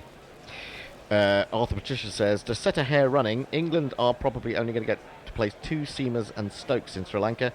Which 2? There is a right answer. Well, this is the question, isn't it? Will they give Archer more time off? Is his elbow? Has he got tennis elbow? Yes, he could be out for, you know. And it can be a while. Can't I think it would be unwise to take him, especially if there's any doubt about his fitness, because he's not going to bowl that much, and it's going to be hard work. As Curran's in, flicked again nicely around the corner by Faf du Plessis. They will take the easiest of singles. I mean, generally, the series last year, Seaman's got about 3 overs in each innings, and that was it, wasn't it? Yeah, and of course, Broad missed out on that. Yeah, he was dropped from the team for that particular series, or most of it, anyway. He dropped for the first 2 tests, wasn't he? He got a place. He got a place in the 3rd test. Did Jimmy play in that series? Yes, Jimmy I think rested. he did, He's didn't already he? he's ruled himself out for the next one. Well, no, he's ruled out for the next one. But did he play in Sri Lanka last year? Can't remember. I'm going to go back and look at the scorecards. I think he did. I think he did as well. Nothing. Yeah, he bowled about 3 overs. Yeah. Where will I go? I'll go there. Sam Curran has 4 balls left of his 10th over.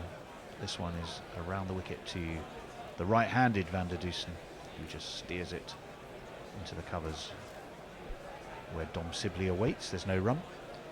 Would that have been 2019 or 2018, wasn't it? 2018, it was sort of December 2018 or November, December 2018. So it'd be 18-19. Yes. On the archive, that is true. So in a way, England and Sri Lanka, there we go. do you just want raw pace, because a pitch that isn't really conducive to pace, that's probably the best thing you can do. As this one is carved away through backward point, I think that'll go all the way. Yes, it will. It's 4 more for Rassi. Ooh, I have to do something. That's a bit annoying. It's Nissan She. It's Nissan She. I don't think it's worth taking your fastest bowlers in a way, because No. they're going to have to put in so much effort in the few overs that they bowl, and then they're going to be fielding for a long while. I think more someone like Jimmy Anderson, if he's fit, who's learnt to bowl well, within himself. And I think that would be the right call. Curran in again. Hurries up. Van der Dusen just a little, but he gets the bat down on it to push it away to mid-wicket. Well, interesting. We had 3 seamers, of which 2 were all-rounders. We had Stokes and Curran played in the first test. Jimmy Anderson got 1 for 26 and 10 overs in the first innings, and he got none for 27 or 12 overs, so about 22 overs in the whole of the first test. Well, you've got other considerations as well. So if you think about, just hold that thought while Sam Curran bowls the final ball of his 10th over, and it's left alone and through to Joss Butler. The other consideration is you've got to think with Mark Wood and with Jofra Archer and potentially Ollie Stone coming back, that is 3 of your quickest bowlers, all of who have fitness considerations. Do you want them banging away on an unresponsive pitch? Yeah. Or would you tend to go with players who, like say Chris Wokes, who give you a bit more in the batting department and also perhaps that little bit more variety and a bit of control, perhaps. This is the thing about Jimmy; he can now bowl within himself, so that he just keeps the runs down. He can be wasn't economical. bowling particularly quick. He bowled a total of 19 overs in the second test. Yeah. So both Wokes and Curran would offer you runs, as well as, I mean, you could argue Mark Wood and Stuart Broad would probably have a point here, but well, Curran and Stokes were both in the side, so one of them could open. I mean, Chris Wokes is continuing. Let's see if he can prove us right or wrong. Not on that occasion. It was solidly met by Faf, and there's no run. I mean, Sri Lanka's most successful seam bowler was Sarangalakmal? No, because I can't remember his name. He used to be a lefty. Exactly, we're having problems here. Hendo's looking as... Oh, you're talking about a seam bowler? Yeah. A left-arm seam bowler for Sri Lanka. What era? Just before this one. Played with Murali. God, what was his name? Shit. Chaminda Vas. Yes, that's the guy. Yes, as Wokes is in. Slightly over pitches that, and it's flicked off his legs by Faf du Plessis. And they will take 2. Played that nicely, did Faf. Perhaps starting to settle into his game. He's not had a bit of a torrid time of things so far. James Mush says, I'm willing to not talk about cricket at work, only if we can also ban my colleagues talking about Raupul's drag race. Oh, exactly. Exactly, that's a shit programme. I mean, this is just a story in a molehill, isn't it? Making a mountain. It's nothing. It's a nothing story. You can't really take this seriously.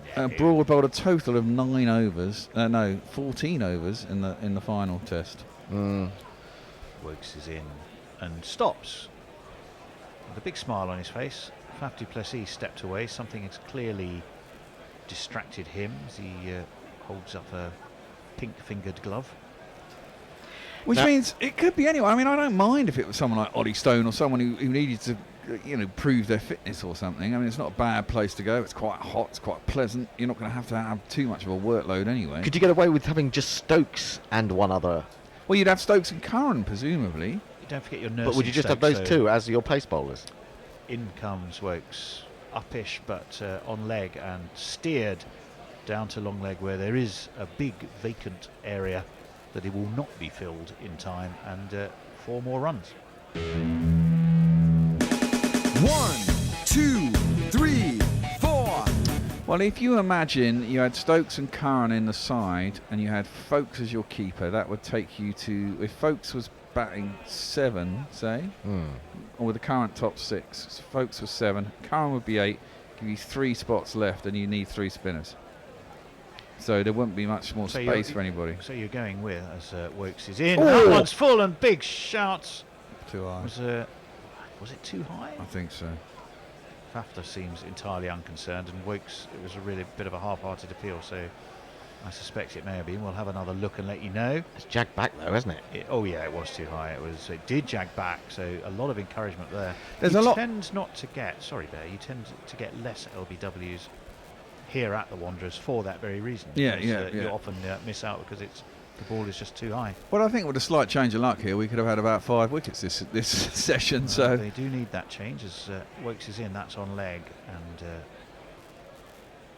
Duplessis drops the bat on it, and there's no run. Ooh, if anyone's coming, can you grab me one of those beers from the fridge? It's now 12:10. You can get one if you're going out there. Already? I'm not. I'm staying here. Oh, you're staying, are you?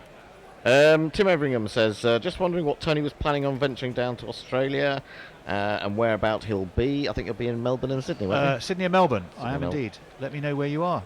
Seagrave Saab says, Big Vern might think he's lucky to have only lost 75% of his match fee. He's only played half this match. In many jobs, he might have lost another 50% for that as well. Might have been sacked even. And Rick says, and here we go, this is what very and deeply worrying, because Rick says, Fred has the kind eyes of a midwife and the grace and sway of a young swan. Jesus, are you, On that have note, you been this paying man's- someone out there?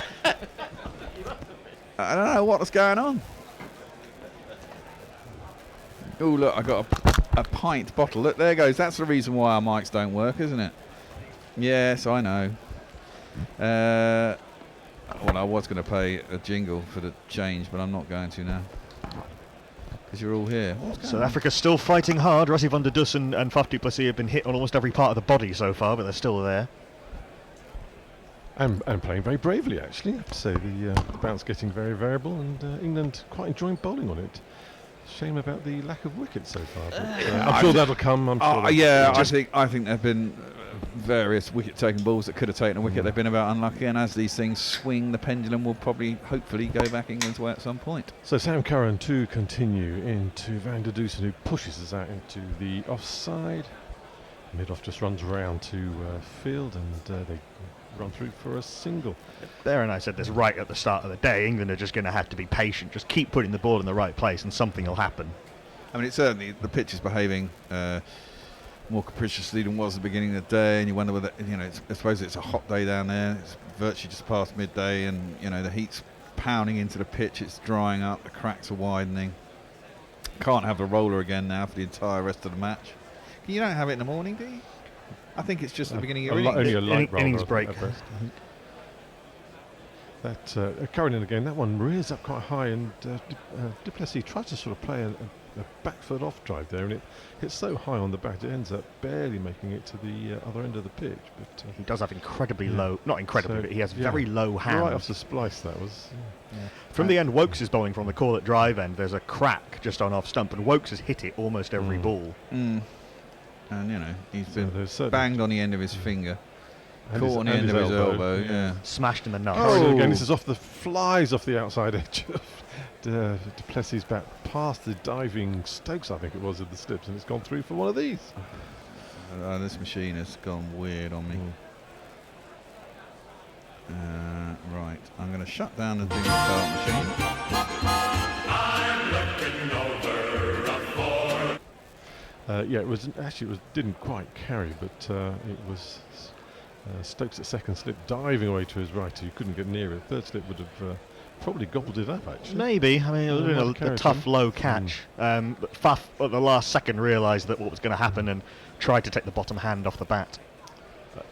Gully has moved to sort of a full slip position now, and Curran in again. That's high up, and du Plessis just plays this down into the ground, and short leg jogs in to pick it up.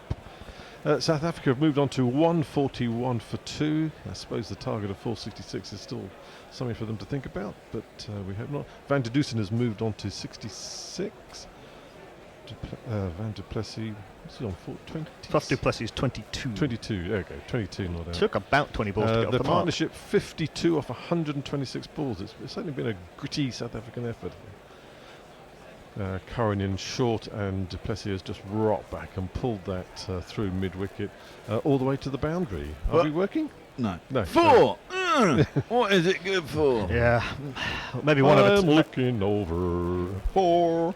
Maybe one over too many for little Sammy Curran. He can't really be dropping short at his pace. No, it's too easy for Faf. That was rich pickings there for Mr. du Plessis, and he took full toll.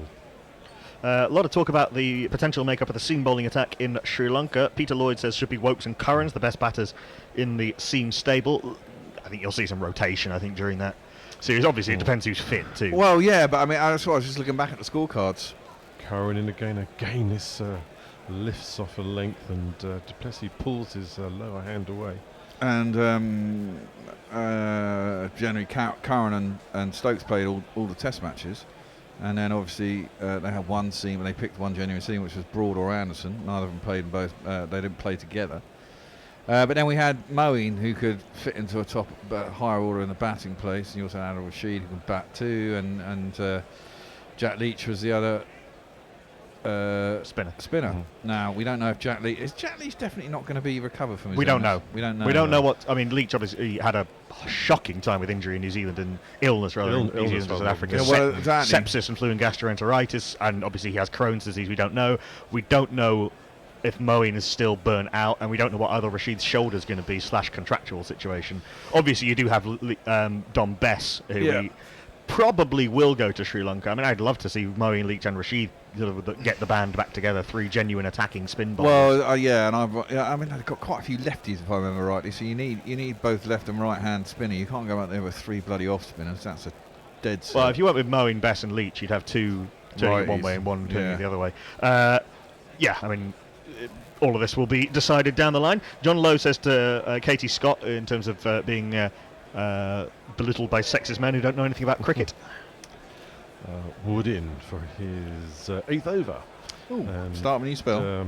Yeah, it looks like it. Van der Dusen just pushes us out into the offside. Who was calling for his jingle earlier? Because they get it now. Hooray! Do you know Mark Wood? Yes, he is an England bowler, quite good.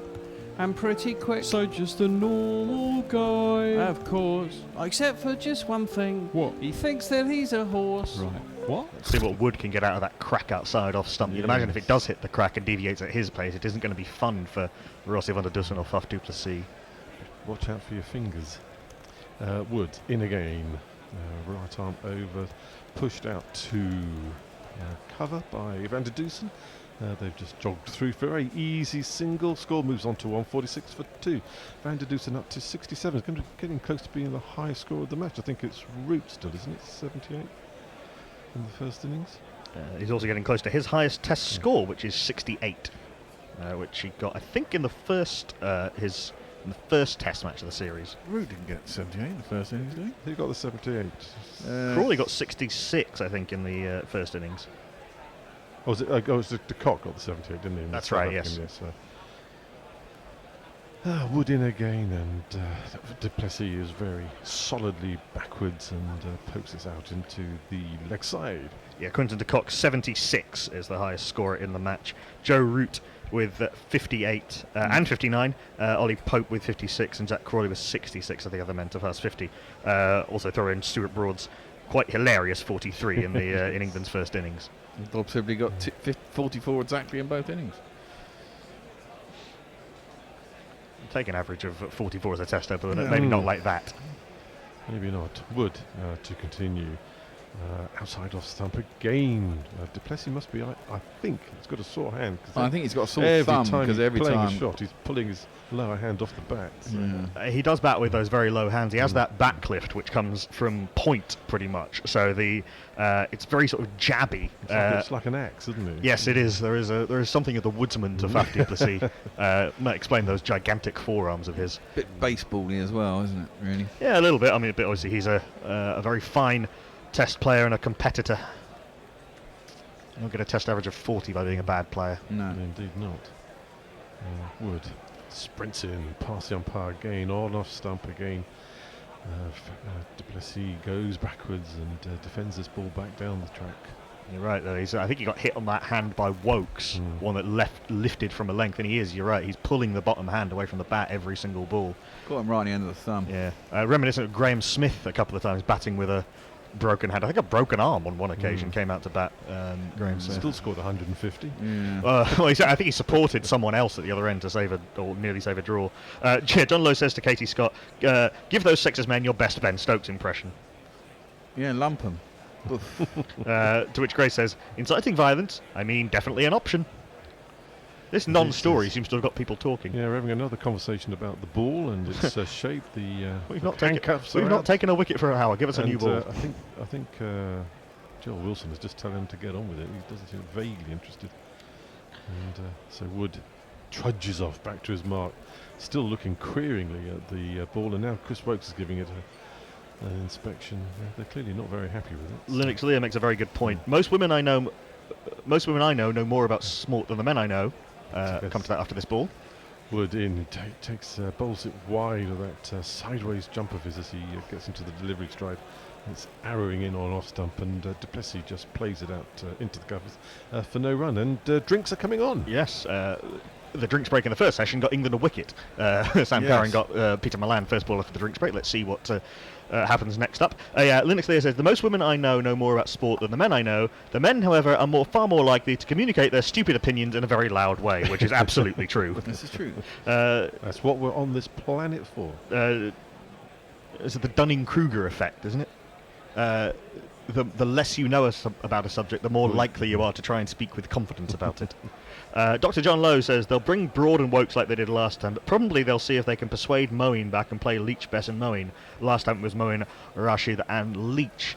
Yeah, they could really. Moeen would be, for me, would be a key part of the puzzle, as it were. Yeah, and not just in Sri Lanka going forward. I think he's a proven match winner for England in England, certainly. Jen Rowe says, I think that one of the half people yearning for Fred are from the same camp as the Gary in a Leotard Brigade. Good Lord.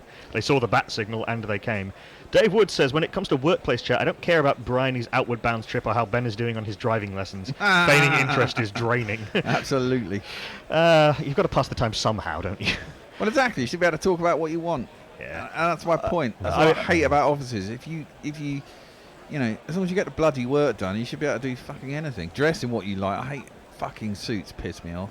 I mean, the thing is, I do like wearing suits, but I don't like having to wear them. I hate wearing suits. It should be. You wear them so well, Bear. Yeah, so I wear them marvellously, but I just can't stand them. I see you walking down the catwalk in one. Restrictive. A well-fitted suit is not. But anyway, luckily when I was working 9-to-5 jobs, I was working in marketing where you can wear anything you want pretty much. Andy Ward says, if there is a story, it's why the BBC are putting this in their flagship Radio 4 news programme. I read the article, and basically it seems she's got it the wrong way round. The problem is not that exclusionary, over-laddish men are talking about sport. It's that they're exclusionary, over-laddish men. Yeah. The problem is the sexists, not what they're talking about particularly.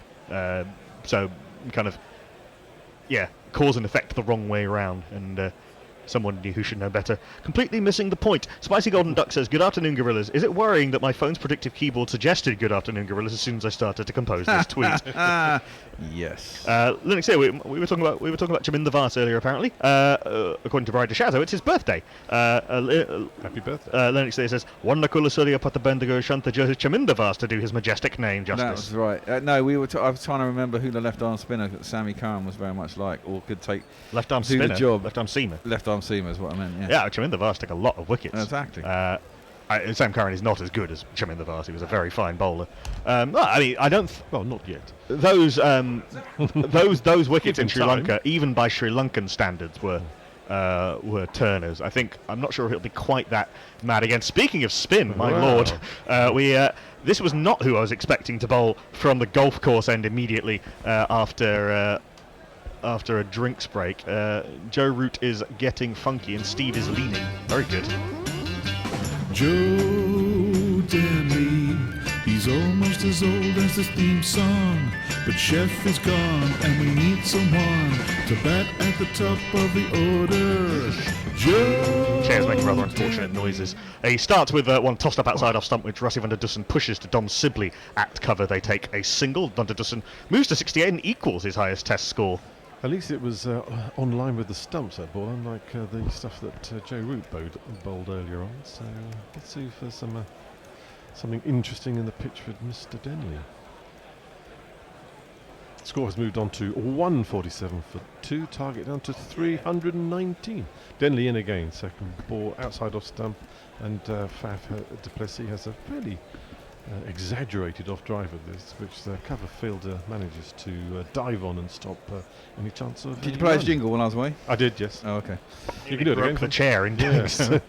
Denley again, a full length delivery, almost Yorked Duplessis. They actually walked down the pitch. Again, no run. Trying to buy a wicket with shit. Well, it's been better shit than root bowl so far. Again, fairly full in length, and they've gone for the single. Fuck me, that was I don't think he made his ground there, actually, and the ball ended up hitting Denley, backing up on the back of the leg, I think. Sam Curran nearly killed Joe Denley. That was a hard and not particularly accurate throw. It was not a good run, actually. I'd see how close they were. This was to being a. I think he's just about home, maybe. Faf du Plessis got out to Joe Denley in Cape Town, didn't he? Slog swept him straight to square leg. Yeah. Well, let's hope he does it again. He looked like he hurt himself Yeah, when he he did, dived didn't in as well. I don't know how. I think it was his thumb. Oh, what you think? Oh, bad. He might have. I think he might have winded broken himself. Yeah, he might have winded. Maybe he's broken. Or Denley with a rank long hop that Van der Dusen has just said thank you very much and dispatched into the stands. Oh, that was shite.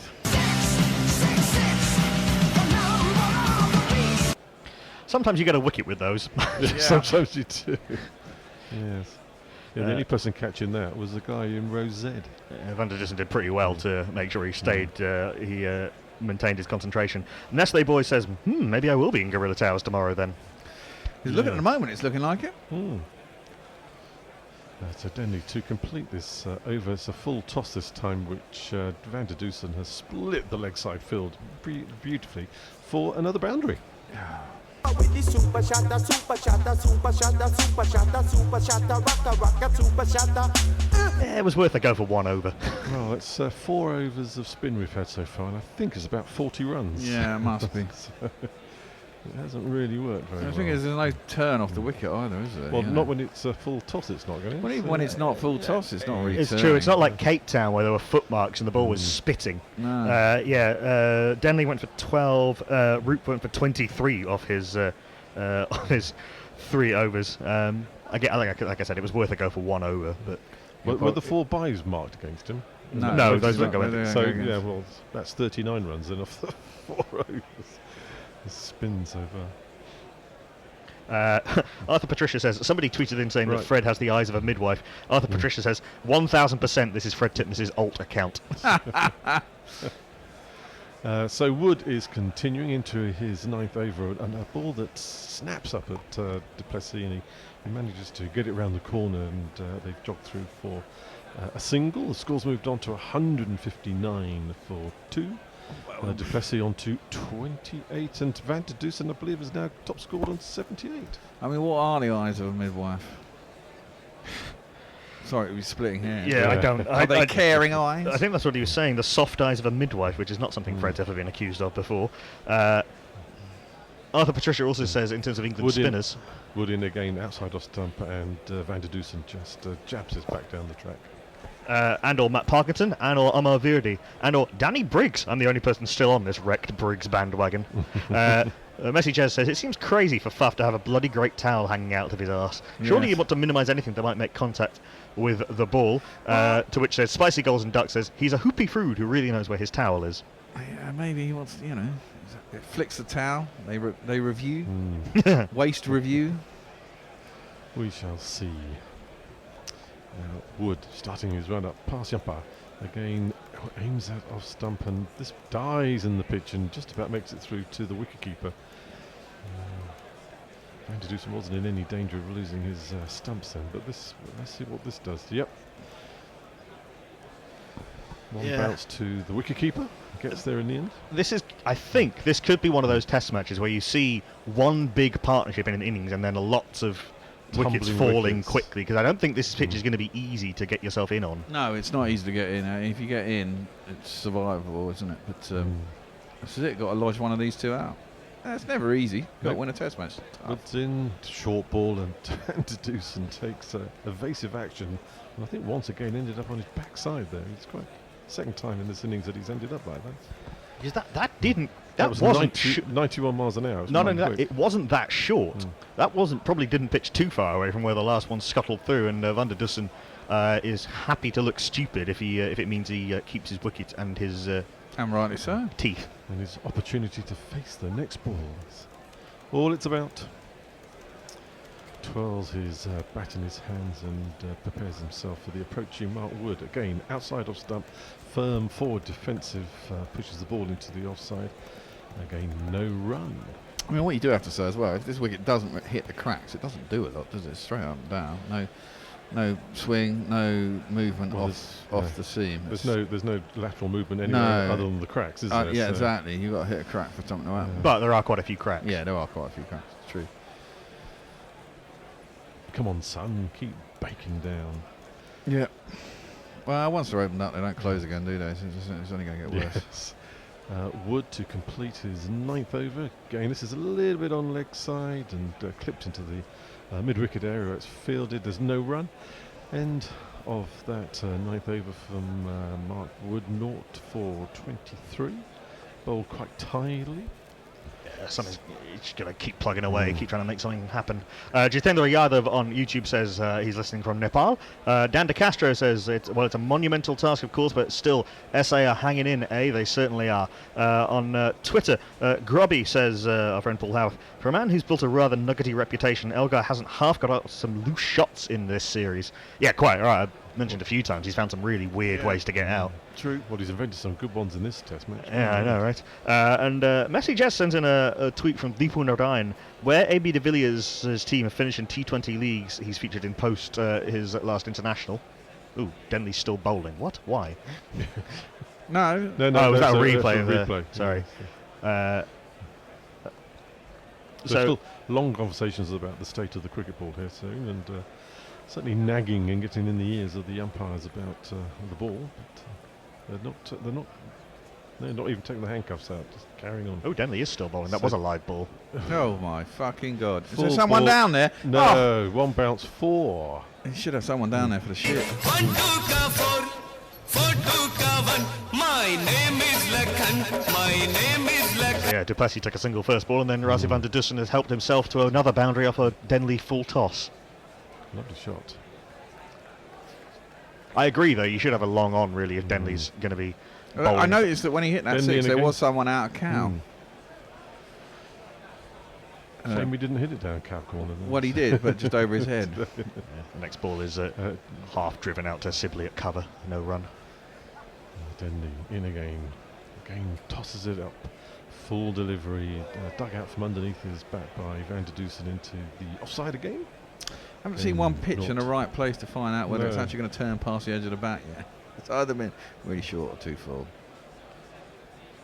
Again, another fairly full delivery. He's just driven this straight down to very deep mid-on, and Sam Curran jogs round and Fields throws it in. They've just taken the 1 run. Yep, 1 run. Of course, it's bolted. Ben Stokes looking fairly nonplussed by this bowling effort at the moment. Denley to complete his 2nd over. This is on the leg side, and this is just nudged out into the leg side. No run there by Duplessis. End of the. I think we've got 45 overs remaining in the day. They just showed up. I'm not sure we're going to get all of those in, but. Oh yeah, what happens? We've only bowled 15 overs since lunch. That's nonsense. No, it must have been more than that. Exactly. Maybe there's extra overs because we lost time throughout the rest of the test. Yeah, so AB de Villiers' teams since he stopped playing international cricket. In the IPL 2018, 6th out of 8. Mzansi Super League 2018, 5th out of 6. The Bangladesh Premier League 2018-19, 6th out of 7. The PSL 2019, 6th out of 6. The IPL 2019, 8th out of 8. The Blast last year, quarter-final. Wood continues. This is a slightly short ball, and Van der Dussen is jumping around in his crease and pushing this down almost underneath his feet, but no run there. The Mzansi Super League in 2019, runner-up. And the Big Bash 2019-20, 7th out of 8. To which Messi Jazz says, interesting record for ABD in T20 tournaments. Do SA really want him back? I think you'll find, certainly in the IPL, he's actually been pretty good, but playing in a really rubbish team. The Royal Challengers Bangalore have been awful for the last 2 or 3 years, but he's been pretty good. With a stonkingly, what should be an amazing top order, if I remember rightly. I mean, Yeah, I mean, certainly a few years ago, less so now, but they've still got Coley and de Villiers. Extraordinary that they're not doing better. Well, yeah, well, it's become where genius goes to die. Wood in, outside off stump. Van der Dusen just drives the square on the offside to a deep man on the point boundary. They jog through for another single. South Africa have moved on to 166 for 2. Van der Dusen 84, top scorer in this match now. And du Plessis chugging along on 29.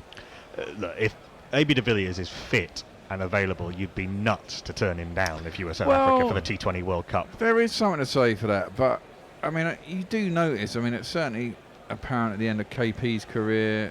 Wood charges in, going past the umpire, short ball. Just du Plessis just ducks underneath it. Let's go through to the keeper. If all you're doing is playing T20 competitions, you really just don't play enough competitive cricket. You're not in the middle competitively enough, and you're just there to swing the bat. And more often than not, you hit an impressive 6 and get out. And I remember vividly at the end of KP's career, everyone was picking him, giving him big contracts because he was a box office player, but he wasn't doing it on the pitch. It was just because he had a name. Wood in again a short ball, and this nearly time hit wicket. Du Plessis is almost knocked off his feet by that ball, and staggers and manages just to miss his stumps, only just. Well, that was a snorter of a ball, that one from Wood. Just watching the replay again now. It's not even that short. Wasn't that short? That really reared up actually, but that was extremely well played by du Plessis, and how he didn't fall back actually. That was quite good balance by him, wasn't it? He almost tripped over his own bat and then onto the stumps. That would have been Inzamam levels of comedy. He's done pretty well, hasn't he? He sort of defied gravity by. He did. If he'd have rolled when he first crouched, he'd have just crashed back into his stumps. It was impressive thighs and quads and. Indeed. Wood in again. That's a poor ball down the leg side and short, and du Plessis is just able to rock away from that. Butler takes it behind the stumps. Obviously been doing his squats in the gym because he showed pretty impressive strength to be able to hold himself up. It's another one that's hit him on his finger. Fingers, didn't it? That must have hurt. The finger and the bat handle as well. So. Yeah, see there. That would have been me. I'd have just rolled backwards and knocked all 3 stumps over.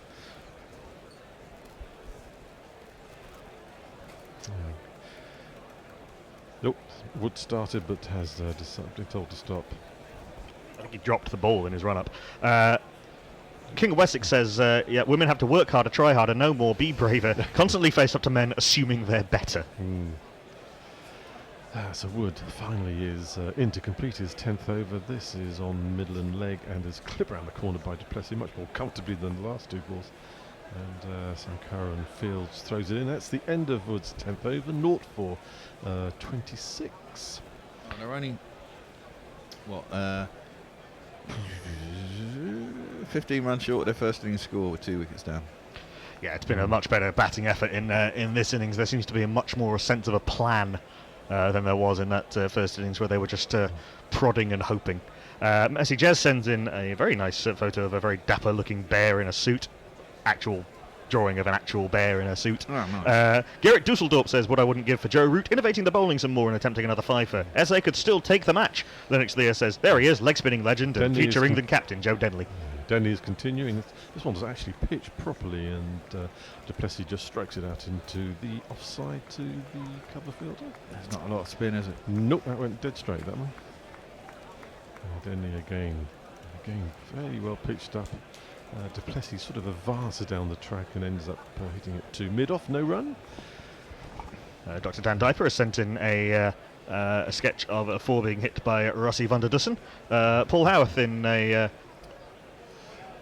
Denley just drops his short as he sees du Plessis coming down the track, and he's forced to defensively push this out into the leg side. Again, no run.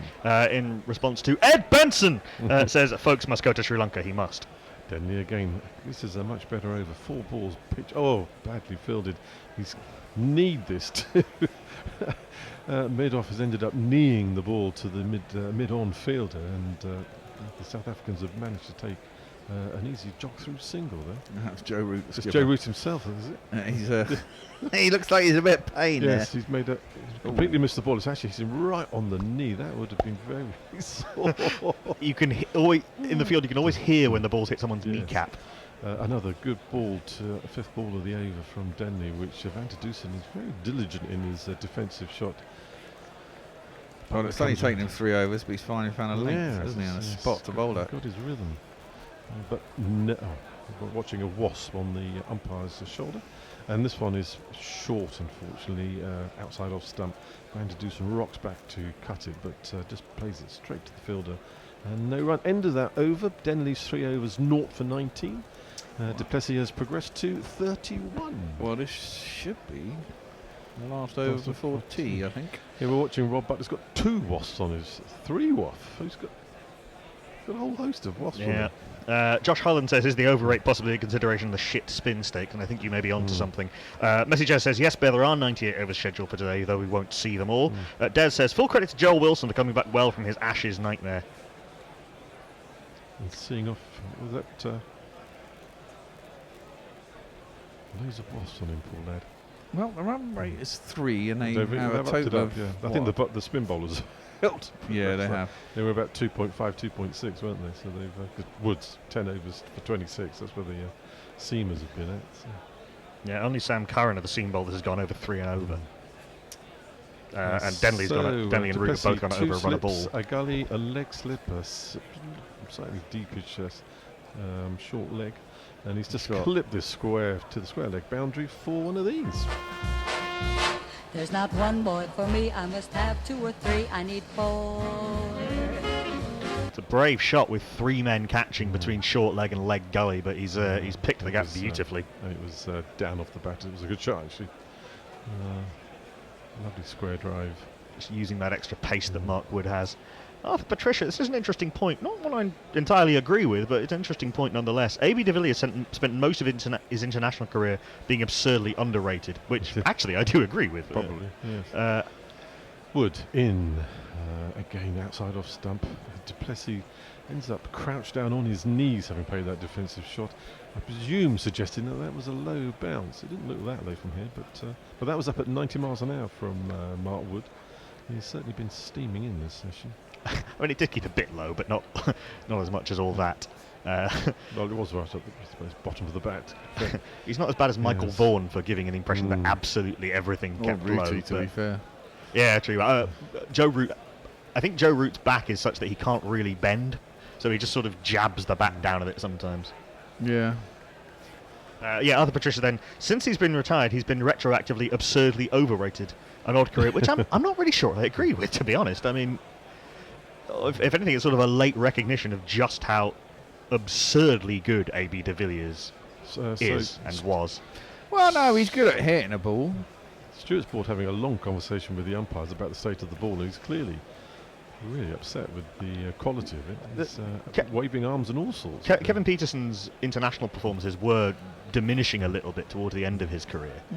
Anyway, Wood to continue. Again, this is short, and Du Plessis has played this down very well. It's fielded by this man at short leg, and no run. But I think Faf scored 100, at least 100 in each of his last 3 test series, and I think possibly scored a couple of hundreds in that series against Australia.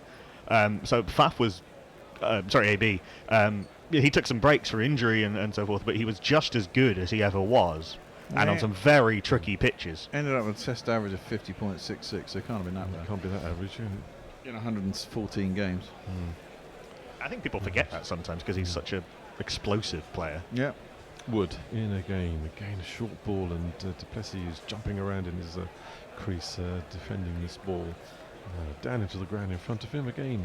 Another dot ball goes into the scoreboard. You know, Faf became a bit of a legend for his first test match when he batted out most of a day or more to save a draw in Adelaide. A.B. de Villiers was at the other end and scored 36 off 220, and then in the next test match scored a better than run a ball 100. There's almost no cricketer in the history of test cricket who could have done that. Indeed. Yeah, indeed. Wood charging in. Again, slightly short outside off stump. A fine off drive by Du Plessis, but Stuart Broad diving away to his left at mid off. has stopped that. And again, no run. Bob Sacamano, in response to I'm not sure what, says, can we get some lamb sauce? I'm not quite sure what that means. Arvind Kashyap is with us, Rana Ramiz, and Jusagar Kumar all say hi on Crick Tracker. Eric P. Story also says, where's the lamb sauce? Really not sure what any of this is about. This is all on Crick Tracker, by the way. Mustansar Nawab says, coming soon, the PSL. Yes, indeed. Wood is in. Pasiampa, last ball of this over. And Duplessis very carefully back into his crease and defends out away. And that is tea. South Africa 172. I don't know what the sessions are today because it doesn't look like it is tea. Oh no. It's time. Well, it is. Oh, are they going on till Are they going on till 1 o'clock 4? our time? Okay. It could be. Could be. Actually, we had this yesterday. It was a long session. Because they're trying to make up for lost time because we lost 2 hours on the first day and a little bit at the end of that day as well. And a bit at the And a little bit at the beginning of the second second as well. Yeah, we lost about 3 or 4 hours. So I'm not quite sure when the tea break is. Maybe 10 past. So I think they added 25 minutes onto the session yesterday and the day before. In that case, we'd have to change because I've been here for an hour. Someone want to come and take over for me. Mike Taylor says... I'm sure Tony will sort something out. We've got to change of bowling. Ben Stokes is going to come on. The Denley experiment is and, over. Replacing Joe Denley. Ben?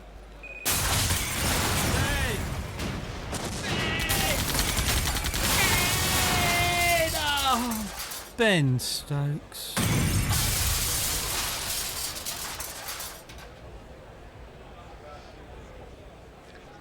We need a jingle man. So Ben Stokes starts his run-up. Past the umpire. Bowling to Van der Dusen, who back up on his toes slashes this to the cover boundary for a 4. Beautiful shot. He moves. 1, 2, 3, 4. 4. Lovely square cut there from Van der Dusen to greet Ben Stokes on his return to the attack. Van der Dusen has moved on to 88. Stokes is in again, past the umpire, short ball, and Van der Dusen just kneels and lets it go past him for no run. 85 miles an hour, that one from Ben Stokes. Warming himself up. He's looked in good rhythm with the ball all innings. Last unread tweet, by the way, is from Mike Taylor. There you go. So we've been joined by our debutant today, Jono, who's moved into the tweet seat. Hello again. And Knackles moved over to take control of the jingles. I'm just watching another replay of that square cut. It's a lovely shot by Van Dusen. I'm still quite happy to watch him playing these shots. Yes. He batted very well. Very nicely indeed. South Africa moved on to 176 for 2. Stokes in again. This one jags back a little bit at Van der Dusen. It's inside edge, tucked round to fine leg, comes round to get it in, restricts the batsman to just the single. And Van der Dusen poaching the nervous 90s. Been interesting to see someone score a century on this track. Very good effort. England still looking at this ball. Stuart Broad in particular seems to be the every single time he gets it, he questions it and queries it. The complainer in chief, senior fast bowler. You got to do your job. Look, we can't even throw it to the bowler properly. This is such a manky ball, and poor Stokes has had to go running back to get it. Stokes is in again anyway. This one's outside off stump, and Duplessis just shoulders arms and lets it go through to the keeper. Essentially, the ball almost ended up back at the boundary. So poor Ben Stokes to go and retrieve before he could bowl the last ball. I wonder if he was tempted to do a Shoaib Akhtar run in from beyond the boundary. He just carried on. He picked the ball up and just carried on right through to his delivery stride. That one probably had a little bit of extra heat on it, didn't it? A little bit. Anyway, he's back in again, Stokes. An outside off stump. Duplessis very carefully backward defensive shot. Just nudges it back to Ben Stokes. He rather dismissively just kicks it back towards Joss Butler. Bit of frustration maybe beginning to creep in a little bit. I wonder if Stokes is just sort of turning up the temper a little bit just to try and get himself into the game. Has he got a temper? Well, yes, you hadn't noticed. Rassie van der Dusen would be the first South African batsman to score 100 in this series. Oh, really? Wow. Yeah, the clock made 95. 95, Right, yeah. Stokes in to complete his 10th over, a short ball, snappy ball, and that's sort of defended away from the front of his face there by Duplessis. There's all sorts of things going on, balls flying about and words being exchanged. Oh, and Butler and Duplessis here we nudging go. each other. Broad's having finger pointing by Duplessis at Broad. It's all tricking off a little bit here. And actually, that hit his bad. He managed to get his hand off the bat so that it didn't hit his fingers. But Given that his at least one of his hands is probably sort of in smithereens, he's played these bouncers really well, and I don't really understand what England are complaining about here. It's not. Well, I don't think they are. I think he's not moved out of the way, hasn't he? There we go. He doesn't have to move out the way. No, absolutely. But then look, if you watch now, then there's a bit of a shoulder charge on Butler. Well, Butler don't get involved after you've already lost match fee in the last test with the Philander episode. Something must have been said. Broad doesn't mind a word though, does he? Proper fast bowler. That was a few lyrics going on there anyway. That was all a little bit odd. Anyway, the partnership is 88 runs from 176 balls. There's still a lot of conversation going on. Duplessis certainly quite happy to carry on the conversation. Basically, Sam Curran picked the ball up after Duplessis had played it, threw it back at the stumps, and Duplessis was standing in front of the stumps, and the ball rattled into his pads, and it was from that moment that things sort of kicked off and conversations started. But anyway, they seem to have calmed down. Mark Wood is going to commence his 12th over. We're just watching pictures of Brody egging on Duplessis. Wood's in. This ball is short. It's leg side. Van der Dusen just sort of sways to the offside and lets it go past. Yeah, there's come here and tell me that from Stuart Broad to Duplessis. It's all kicking off.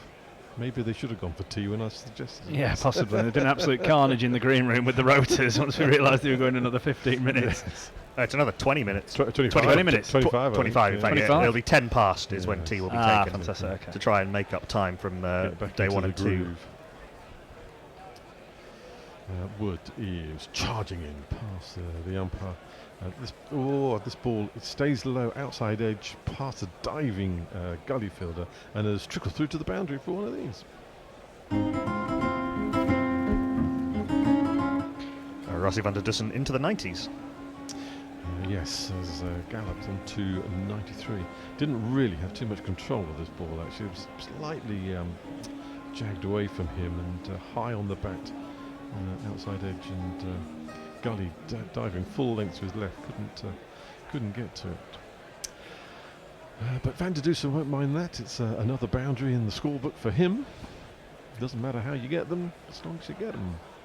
Tweet coming in from Messi Jez at Guerrilla Cricket. Interesting to note that only 2 of the top 10 run scorers in the Big Bash were imported players, while 6 of the 10 highest wicket takers were. Interesting. Wood in, a fairly full delivery, and Van der Dusen has just shown the full face of the bat and pushed it back down the track. No run. South Africa have moved on to 181 for 2. Brought the target to under 300. And Duplessis has moved on to 35. Van der Dusen 93 not out. Quickly approaching his century, and as Knuckle points out, the first centurion in this test series for South Africa. Yes, I don't want to get too premature about it. I'll give you the stats. Well, I'm trying to put the wood on him, actually, quite frankly, by talking it up. Wood, in again. Literally put the wood on him. Wood in again and again. Van der Dusen has shown a full face of the bat and defended this back down the track, and Wood has fielded the ball off his own bowling. That one was up at 89 miles an hour. Good speed from Mark Wood. Quite a good contest going on between Wood and Van der Dusen. It's interesting. Everybody has a massive moral panic every time Jofra Archer drops below 90 miles an hour. Just leave the man alone. Yes. Just let him bowl. He's a brilliant bowler. Wood charges in again. And wear beauty, it. short ball, and he's worn that one right in the chest, and that has failed Van der Dusen. We could all feel that from here, actually. It was full banger. It was short. He sort of tried to sway out of the ball, just followed him and just clattered straight into him. The umpire's got a big smile on his face. And he's up now. At least he's walking. He's flexing his chest. That's probably hit him just below the rib cage. Just Oh, I hope watching he's it wearing again. Oh, right in the sternum. Oh, I hope right he's in wearing the a chest sternum. guard. That'll have winded him. Yeah, that was a sore one to wear. That is going to be quite a bruise in the morning. Because I think he was trying to. I don't think he was that bothered about wearing it until it hit him. Hit him, yeah.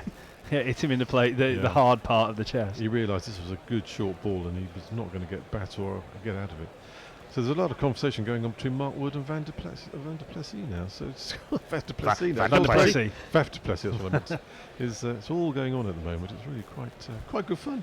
I just wonder, it just strikes me that the England boys might be getting a little bit tetchy, a little bit uncomfortable with the situation. They would have expected to take more wickets by now. I have to say, like, England get a bit petulant when things aren't going their way. You know, it's not Rassie van der Dussen's fault and Faf du Plessis' fault that they can't get them out. On a decaying pitch it as well. because they're the batsmen still in. Of course it is. Well, that's what they're meant to do. You know, you just, they're not going to give you a wicket. Why should they? I fully blame the South African batsmen. Stop being so good. It's all their fault. I'm just watching a series of Van der Dusen shots and his 93 not out of actually only 132 balls. He's scored at a pretty good rate today. It was, one has to say, helped by some quite atrocious balls from Joe Root, and Denny didn't bowl particularly well when he started. It's confirmed very much to the world why they're both part-timers, Root and Denley, today, haven't they? Yes, we're watching a few balls just being dispatched. But he has played some really, really good shots in this knock. So I think his medical care is coming to a close. Yep, he's got his helmet back on. He's twiddling the bat in his hands, and Mark Wood is coming in to complete his 12th over. Past the umpire.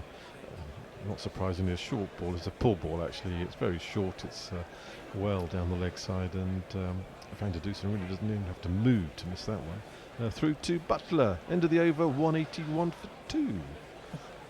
Got a tweet from Seagrave Saab here saying he's leaving Ireland at the end of Feb for a week to visit Somerset, asking what kind of injury needs to be inflicted on Josh Butler to mean he won't take the plane to Sri Lanka. Unfortunately, he now is spending more of his time in Manchester playing for Lancashire. Yes, you might not bump into him, but I think the sentiment is appreciated by some in the Gorilla Cricket Towers. Yes, somebody by the name of Fen Boakes. Oh, I like Fen. Nice chap. So Stokes is continuing into his 11th over in this innings. He's in this. And he's bowled him all over. Du Plessis. He's back down on his knees. That's, I think, just jagged back off the inside edge, smashed into the stumps. Bales have gone flying, and South Africa have been reduced to 181 for 3. Don't say anything, Stuart. A lot of verbals.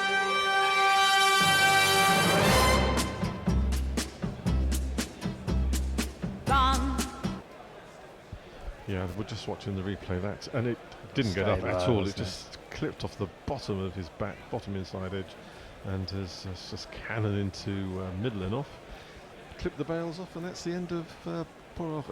I mean, that's just a sort of way things have been going for him, unfortunately, isn't it? Yeah, and that's the first one we've seen misbehave from that end. From the call at drive end, where the crack is, we've seen a lot of deliveries jag hither and thither, but that's the first one that's really gone from that end. Just kept low just straight enough to be a problem for Faf, and his fighting innings is 92 ball innings. Yes, indeed. If that is his last innings on home soil, his last as Test captain, possibly his last in Test cricket, he's gone out in classic Faf fashion, 35 of 92 balls. The stand of 92 between he and Rassie van der Dussen is broken. I think we've been saying all along, you've just got to be batting in a manner that just says there is a ball with your name on it, and that was the ball with Faf du Plessis' name on it, unfortunately. They're going to become more and more kind of commonplace, you'd think, throughout the Test as the pitch deteriorates over day 4 and 5. Obviously, we're getting towards the end of the second session on day 4. I wonder if they're kind of ruining the fact not to maybe pick a frontline spinner. You know, at this stage in the Test, would it have started to turn a little bit? Yeah, I'm not usually a fan of going in without a specialist spinner, but in these particular circumstances, I can sort of understand it. Both South Africa and India did that in a Test match here a couple of years ago, and it was very. That was a much spicier pitch than this. Anyway, the new batsman Quentin de Kock is in at number 5, and here's the jingle. Yeah, as he was in the first innings, ahead of Temba. Quentin de Kock has a name you can mock, but he's really quite useful at cricket. I have heard that he can open the bat even if he's not keeping wickets. Head and shoulders South Africa's best batsman in this series. Yes. Absolute class apart so far, hasn't he? Yeah. Just the time he has at the crease, his ability to score quickly without really trying. Be interested to see how he goes on this track, especially if the ball is not coming on and not doing some funny bounces like that last ball to poor old Flower. Again, he's another stroke player, though, isn't he? So you'd expect it to be eventually, even if he gets 40 or 50, they need, as a side, they need a lot more than that. Nice. Anyway, Stokes is into Quentin de Kock's first ball. He just rocked back quite easily onto his back foot and pushes us out into the offside and moves through to get off the mark straight away. I mean, that said, typical of Quentin de Kock. Well, his ability to, as I say, not let any dot balls go. You don't often see him getting out playing defensively. He's got a pretty good all-round game, but he does get carried away sometimes. He's a world-class player, isn't he? I don't think there's any doubt about it. But I think the thing that will work in England's favour is because he is that kind of batsman. He's very much probably more of a mould of a one-day player. He's very aggressive, a la David Warner, if you like. He will offer up opportunities. Stokes in again. Slight short ball. That missed. Van der Dusen has sort of waved his bat at this. No idea. It's come off the bottom of the bat and it's not missed his stumps by an awful long way, I don't think. We'll see the replay in a moment, but good ball, sharp one. It's not quite got up as much as it can. He actually came off the front of the bat and just flashed past his off stump.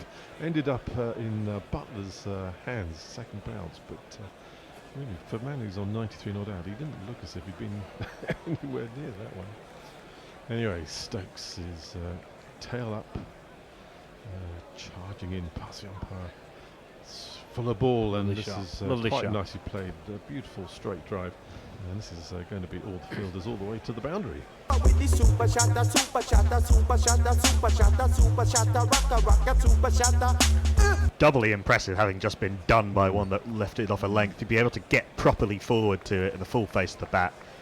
Good decisive stuff from Rassie van der Dussen. Takes him to 97, just one scoring stroke from first centurion for South Africa in this series, which is quite extraordinary in a 4-test series, really. Stokes in again, slightly short ball, and Van der Dussen rocks back and pushes us into the leg side, and they come through for a single. Van der Dussen on to 98. South Africa on to 187 for 3. On the tweet, Mark Green still can't work out why England played 2020 cricket yesterday. What happened to grind it out and don't let them back into the game? Probably won't matter, but... I mean, they did set South Africa 466. Absolutely. Realistically, South Africa are out of this game as far as winning it is concerned. And it also... There was no guarantee that the weather was going to be good. No. I think it was a very positive way of playing from England. I was actually quite surprised to see them play like that. Yeah. That was selfless, I think. Stokes to complete his 11th full ball, and Quentin de Kock strokes it back down. Stokes fields it and backhands it to the stumps, but Kock is firmly in his ground, and that's the end of the 11th over. Stokes 11-2 for 27. Any other tweets? Or not as it stands. I think just on that point, I think Joe Root is quite widely regarded as quite a defensive captain. I think that's why I found it so refreshing to actually go and to watch the lads yesterday go out and play in the way that they did. Obviously the opening pair, top three in Crawley, Sibley and Denley are quite circumspect in the way in which they go around about building an innings, but then obviously the stroke players came in and played that job. 466, if that gets chased down, it's smashed the world record by an absolute country mile. So yeah, if you can't bowl a team out for less than 466 in 6 sessions on any track. I think it's a very aggressive way of going about England's second innings, I think. And they did it similarly at Cape Town, and they needed every minute that Ben Stokes in particular gave them. It was interesting, I think it was Mark Wood said, it might have been Joe Root, I think it was, but Ben Stokes came out and started hitting the ball everywhere, and the rest of the batters took their lead from Stokes, and it wasn't really a plan. So Wood is continuing a slightly short ball. Doesn't really get up that much, but it seems to come on now. Yeah, just goes jumpily backwards and pushes us out into the leg side, and there's no run. It's an odd field that England have set to Van der Dussen on 98. There's no slip. There's a sort of a fourth slip gully, I suppose. There's a cover point. There's a leg slip, sort of halfway to the boundary type position. There's a short leg. There's also a very fine third man, basically at fly slip. Oh yeah, I thought he was in the crowd. There he is. Van der Dusen stands very upright in his preparation, and as the bowler gets close, he squats almost. Oh, catch! It is! He's taken him. Wood has taken the wicket of Van der Dusen. There is not a centurion yet for South Africa in this series. Extraordinary shot. England cannot believe that Wood.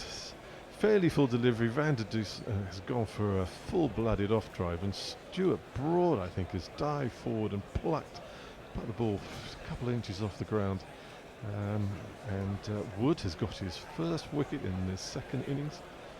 Just watching the replay now. Not a no ball. It's glorious, going for glory in his for his century. Nothing like wanting to go to your 100 with the most glorious cover drive you've ever seen. It's a very good bit of fielding and a good catch by Stuart Broad. Big man getting down that low. It's a terrible piece of cricket from Van der Dusen though.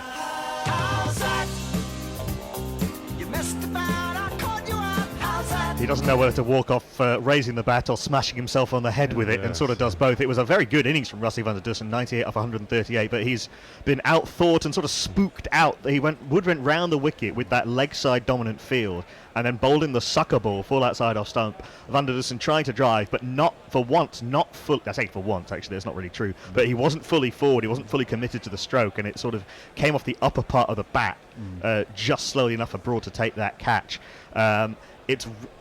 We saw actually Van der Dusen's been done by weird plans before. Remember, I think it was at Cape Town where they put Jimmy. The leg gully in. Yeah. They put Jimmy at leg gully, and literally the very next ball he put it to him. He put it straight down his throat. So Van der Dusen, again, not quite adjusting to England's plan and falling into a not particularly well disguised trap. But certainly it was a good innings. He'll be gutted, obviously. He is gutted. You can see that. He's fallen short of a first Test 100 and brought this man to the middle. Nice little mover. Front foot, back foot groover. Now it will behoove ya to keep an eye on.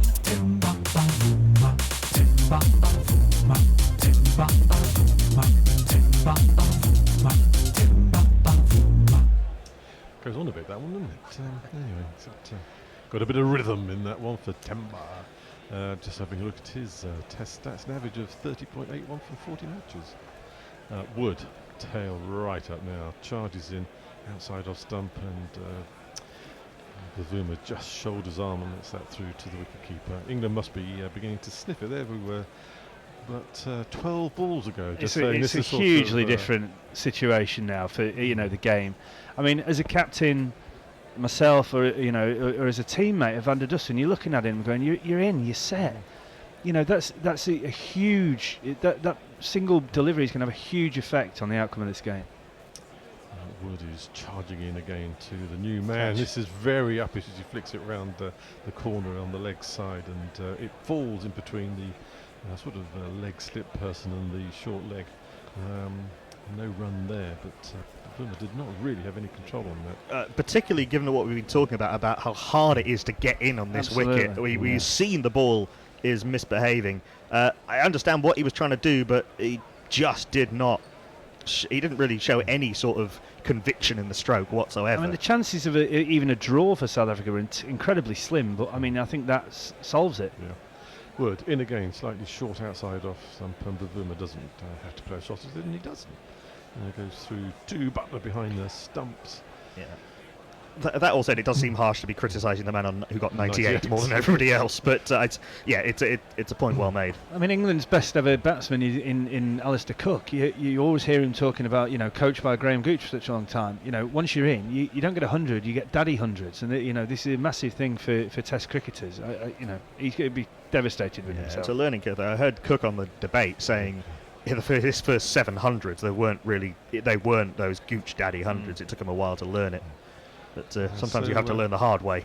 So Wood has run in and almost in his delivery stripe. Bavuma has stepped away from the crease. Obviously something moving behind the bowler's arm. But he's in now, and Bavuma is ready and strokes this very nicely.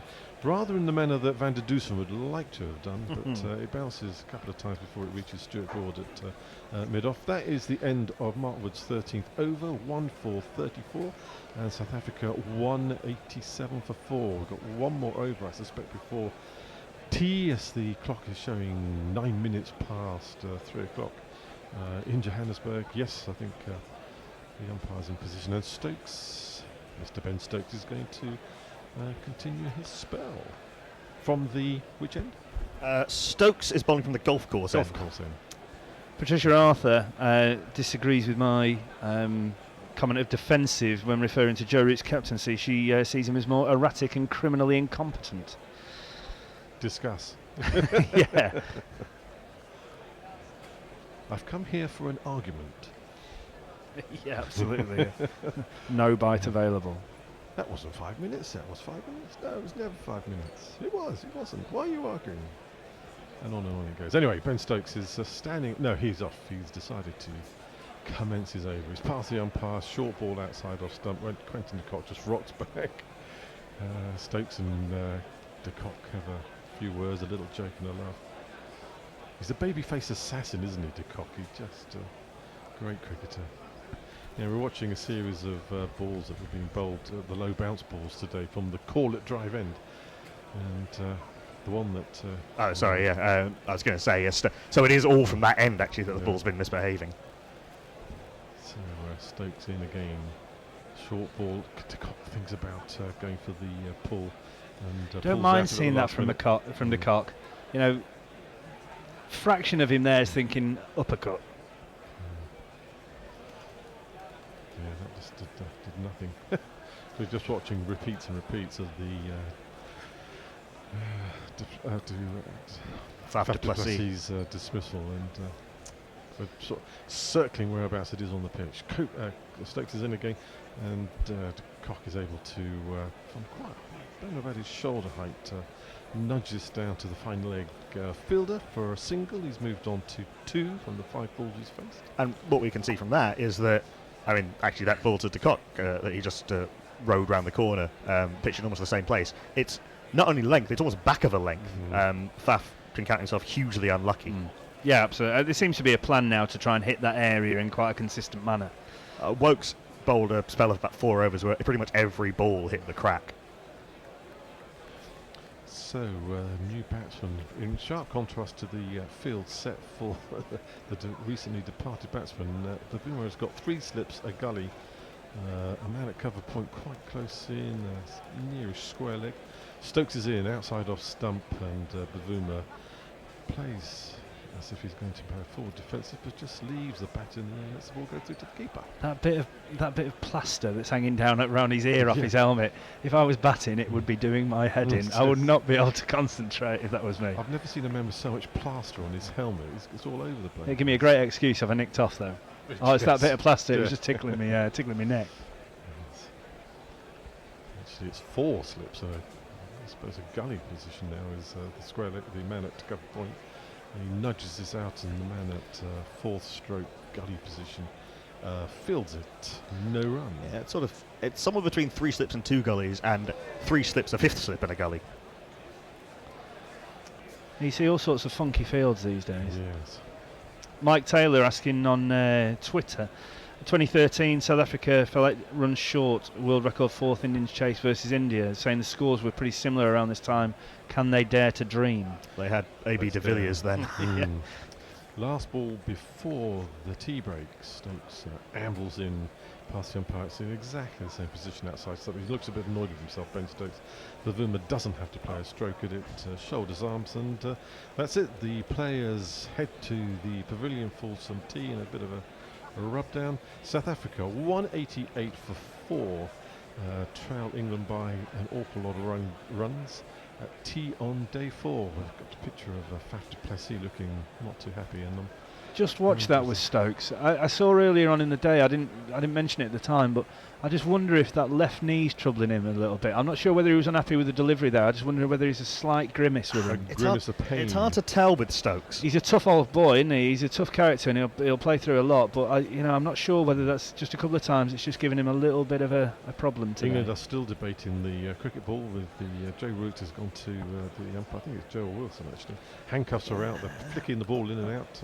Trying to see. So the match summary: South Africa need 278 more runs to win. They have 6 wickets remaining. England need those 6 wickets to wrap up the match. Will it be today, or are we going to go into a 5th day?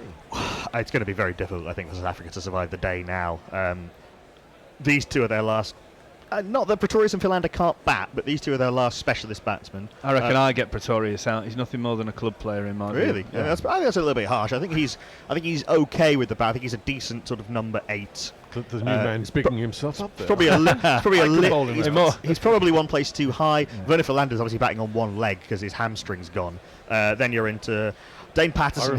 Dane Patterson's not impressed me with the bat. Anrik Nortje has been very gutsy with the bat in this innings, but he has no shots. No. And Buren Hendricks, I didn't really see enough of to make a judgment either way.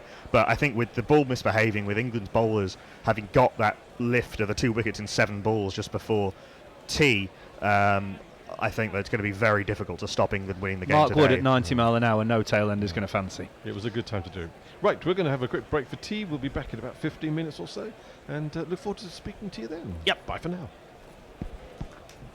The series finally poised, and after ducking and swaying into Schwane and basking in the glory of Table Mountain, we moved to where South Africa versus England began nearly 131 years ago, and where apartheid South Africa's days as a test nation ended nearly 50 years ago.